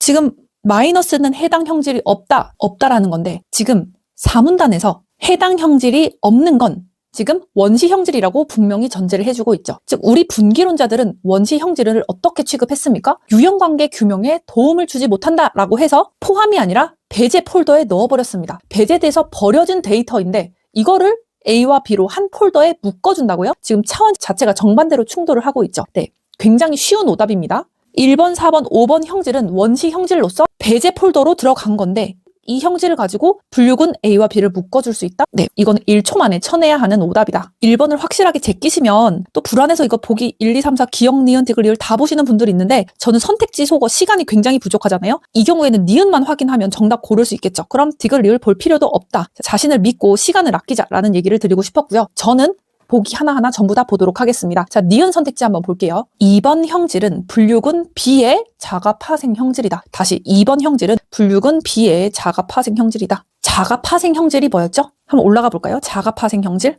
단 하나의 분류군에서만 나타나는 파생 형질인 자가 파생 형질은 이라고 했었습니다. 즉 나 혼자만 가진 형질인 거죠. 플러스가 딱 한 개 있는 놈인 겁니다. 다시 한번 볼까요? 지금 플러스가 B에만 있네요. 오직 분류군 B 딱 하나에게만 존재합니다. 이 녀석도 사실은 개통수 그릴 때는 배제당하는 운명인 건 맞지만 자가 파생 형질이라는 팩트 자체는 맞는 거죠. 따라서 니은 맞는 설명. 디귿 3번 형질은 분류군 B와 C를 묶어주는 공유 파생 형질이다. 3번 형질은 분류군 B와 C를 묶어주는 공유 파생 형질이다. 공유 파생 형질의 판별 조건이 뭐였죠? 공통으로 가진 파생 형질, 즉 플러스가 2개 이상 있는 놈을 묶자라고 했었습니다. 지금 B도 플러스, C도 플러스죠. 즉 플러스가 딱 2개가 있으니까 구조적 조건에 완벽히 부합하고 있습니다. 분기론자들은 오직 이 공유 파생 형질만, 오직 이것만을 포함해서 미시적 개체인 B와 C를 거시적 그룹으로 묶어준다고 했었으니까 이 선택지도 맞는 선택지가 되겠습니다. 리을 한번 볼게요. 최선의 개통수 선택에는 최대 단순성 원리를 적용한다. 자, 여기서는 수단 목적 차원을 떠올리셔야 됩니다. 최선의 개통수 선택이라는 거대한 목적 달성을 위해서 분기론자들이 동원한 궁극의 수단이 뭐였죠? 최대 단순성 원리가 궁극의 수단이었잖아요. 진화적 사건의 가정을 최소화하는 최대 단순성 원리였죠. 즉 글의 뼈대였던 수단 목적의 주 차원을 그냥 선지에 그대로 가져다가 묶고 있는 겁니다. 이거는 뭐 앞에 가서 일치 불일치 찾을 필요도 없이 그냥 우리가 잡은 구조의 프레임과 거의 1000% 일치한다고 보여집니다. 결론적으로 옳은 것만 고르면 정답은 5번이 되겠네요. 여러분들 이 문제 풀 때 우리가 파생 형질이 진화 과정에서 생긴 거니까 앞에서 찾아보니까 B랑 C랑 공유하네 뭐 이런 식으로 생물학적 고민을 하면서 문제를 풀었나요? 아니죠. 우리는 그저 지문을 읽으면서 세팅해준 포함, 배제라는 강력한 잣대와 기계적인 처리 공식, 그리고 지문의 지배적인 틀이었던 수단 목적의 프레임을 그냥 선택지에 탁탁탁 대입만 했을 뿐입니다. 내용에 끌려다니는 하수들은 이 표에서 사실 길을 잃고 굉장히 많이 틀려요. 하지만 다차원으로 지문을 장악하신 여러분들은 오히려 표가 정답을 더 빨리 찾아줄 수 있는 치트키가 되는 거예요. 네, 여러분들 여기까지 따라오셨으면 진짜 완벽하게 잘하셨다. 자, 그리고 2번 한번 보러 가도록 할게요. 저는 시간 제거 이 문제 풀 때 굉장히 너무 신이 났어요. 왜냐하면 이 문제가 나올 줄 예상하고 있었기 때문에. 사실 12번 문제가 이 지문에 대미를 장식하는 게 아닌가라는 생각이 드는데요. 표가 무려 8가지 형질의 A, B, C, D 4개의 분류군으로 늘어나 있죠. 사실 앞에서 예측을 못한 수험생들은 표 보자마자 와 진짜 멘탈 다 나가네 라고 생각을 하실 텐데, 여러분들은 이미 알고 있었으니까 출제자가 4종 이상의 분류군을 대상으로 할 경우 이렇게 읽어내야 돼, 이렇게 무한 루프로 풀어야 돼 라고 얘기를 했고, 이거를 눈치를 챘기 때문에 제 수업을 들으신 분들이라면 이런 문제 나오면 이제 입가에 살짝 미소가 번져야 되는 거죠. 자, 우리가 3문단에서 세팅을 해온 입력, 처리, 출력, 그리고 미시개체의 거시범주화라는 이런 다차원 프레임으로 이 복잡한 표를 1분 만에 풀 수 있는 기적을 보여드리도록 하겠습니다. 자, 발문은 그래도 읽어보셔야 돼요. 누가 누구의 입장을 물었죠? 수리분류학자. 수리분류학자가 파악한 계통유형관계를 바르게 나타난 것은 이었습니다. 자, 여러분들 머릿속에 수리분류학자 폴더 한번 열어볼게요. 이들의 목적이 뭐다? 주관성 배제다. 그래서 수단은 뭐였다? 관찰된 모든 전체 형질을 다 때려넣고 그냥 다름의 개수, 거리를 세는 거리 행렬이 수리분류학자의 수단이었다. 그리고 가장 거리가 가까운 애들부터 묶어서 하나의 범주로 합체시키고 산술 평균을 내서 다시 루프를 돌리는 기계적인 방식이었죠. 자, 실전 꿀팁 하나 드릴게요. 지문에서 예시 나온 거 기억나시나요? 거리를 5분의 2, 이거는 0.4 이렇게 분수로 계산을 했었죠. 근데 실전에서 그럴 필요 없습니다. 어차피 지금 분모는 8개로 똑같기 때문에 그냥 형질 기호가 서로 다르게 생긴 개수만 세면 그냥 그게 곧 거리가 되는 겁니다. 8분의 3 이렇게 계산하시면 이거 뭐야 모르겠어요. 아무튼 8분의 3 이렇게 실제로 계산할 필요 전혀 없다. 다름의 개수가 제일 적은 놈이 제일 촌수가 가까운 친척이라는 거죠. 표를 한번 보면서 다름의 개수가 가장 적은 찰떡궁합 커플을 한번 찾아보도록 하겠습니다. 가장 비슷한 애들을 찾아보는데 지금 A하고 B는 뭐야 시작부터 너무 달라. A하고 C 좀 비슷하나 했는데 벌써 다른 게 하나, 둘, 3개나 뜨고 D를 보니까 하나, 둘, 이게 제일 비슷하네. A와 D. A와 D 다른 점이 1개, 2개밖에 없고 비교를 해보시면 A와 D가 가장 단순하게 개수를 세는 거예요. 가장 비슷한 놈, 서로 다르게 생긴 게 적은 걸 찾는 거죠. A와 D가 결국에 가장 거리가 작다, 제일 비슷하다라는 거죠. 그러면 우리의 개통수는 어떻게 해야 된다? 거리가 가장 작은 제일 가까운 놈들끼리 먼저 묶어줘야 된다. A와 D를 묶어줘 볼까요? 뭐야? 그렇지. A와 D 묶고 A와 D 묶고 틀렸네. 뭐야? 정답은 3번, 4번 중에 하나겠네요. 이제 선택지 3번과 4번에서 승부를 내야 되는데 3번은 A와 D의 묶음에 B가 붙었고 4번은 A와 D 묶음에 C가 붙었습니다. 여기서 저희가 잡은 다차원 포인트가 터지는 건데요. 방금 묶인 A와 D는 개별 생명체다? 아니다. 미시개체에서 묶이는 순간 거시 범주가 된다. 즉 하나의 폴더, 하나의 거시적인 범주로 간주를 해야 한다는 거죠. 우리는 A와 D라고 묶인 거시적인 하나의 덩어리와 남은 찌끄레기인 B, 그리고 C와의 거리를 다시 계산을 해야 한다. 방법은 뭐다? 산술 평균을 내야 된다고 지문에서 얘기를 했었죠. 여러분들이 너무 쉽게 잘 하실 것 같은데 제가 하나만 그냥 해볼게요. A와 D 폴더와 C 사이의 거리를 계산해 보겠습니다. A와 D 폴더와 C 사이의 거리. A와 C 사이의 거리는 아까 구했죠? 다름의 개수가 3개. 그리고 D와 C 거리는 표로 보면 지금 3번, 4번, 8번이 다르기 때문에 다름의 개수는 3개다. 산술 평균을 내면 뭐야? 3 더하기 3 나누기 2니까 3이네요. 즉 A와 D 그리고 C 사이의 거리는 3이다. 똑같이 마찬가지로 A와 D 폴더와 B 사이의 거리도 계산하면 거리는 5가 나왔습니다. 새롭게 묶인 A와 D 폴더 입장에서 볼 때 C까지의 거리는 3이고 B까지의 거리는 5다. 누가 더 작죠? 거리가 3인 C가 더 작죠. 더 가깝다는 얘기입니다. 즉 3문단에서 무한 루프 알고리즘 룰에 따라서 값이 여러 개가 나오면 가장 작은 거리값을 찾아서 또 묶어주고 이렇게 하면 되겠죠. 따라서 AD 묶음에는 B가 아니라 더 가까운 C가 먼저 붙어야 된다. 따라서 정답은 4번이 되겠습니다. 여러분들 어떠신가요? 남들은 8개짜리 표를 보면서 아 이거 어떻게 다 계산해? 라고 패닉에 빠질 때 여러분들은 이미 예측했던 문제가 나왔네. 가장 가까운 거 묶고 그 하나를 거시 범주로 퉁친 다음에 산술 평균을 내서 한 번 더 묶어주면 끝나겠네. 라고 머릿속에 이미 고속도로를 깔고 시작을 했습니다. 즉 내용을 외워서 눈에 발라서 푸는 게 아니라 수단과 목적 프레임 하에서 수리 분류학자들이 쓰는 수단, 그 구조 자체를 그냥 지문 읽을 때부터 사실 우리가 완벽하게 체화하면서 왔기 때문에 이 복잡한 계산 문제가 1분도 안 되는 퍼즐 맞추기로 전락을 해버린 겁니다. 매 지문을 이렇게 분석하고 공부하시다 보면 여러분들이 시험장에서 발휘하게 될 뇌지컬이 굉장히 올라가게 될 겁니다. 그러면 출제자한테 끌려서 지문에 끌려서 문제를 푸는 게 아니라 출제자 멱살을 끌고 내가 앞장서서 가는 파괴적인 독해를 하실 수 있게 될 겁니다. 지금 이 느낌 그대로 다음 지문도 통쾌하게 박살내 보도록 하겠습니다. 긴 강의 들어주셔서 감사합니다. 고생하셨습니다.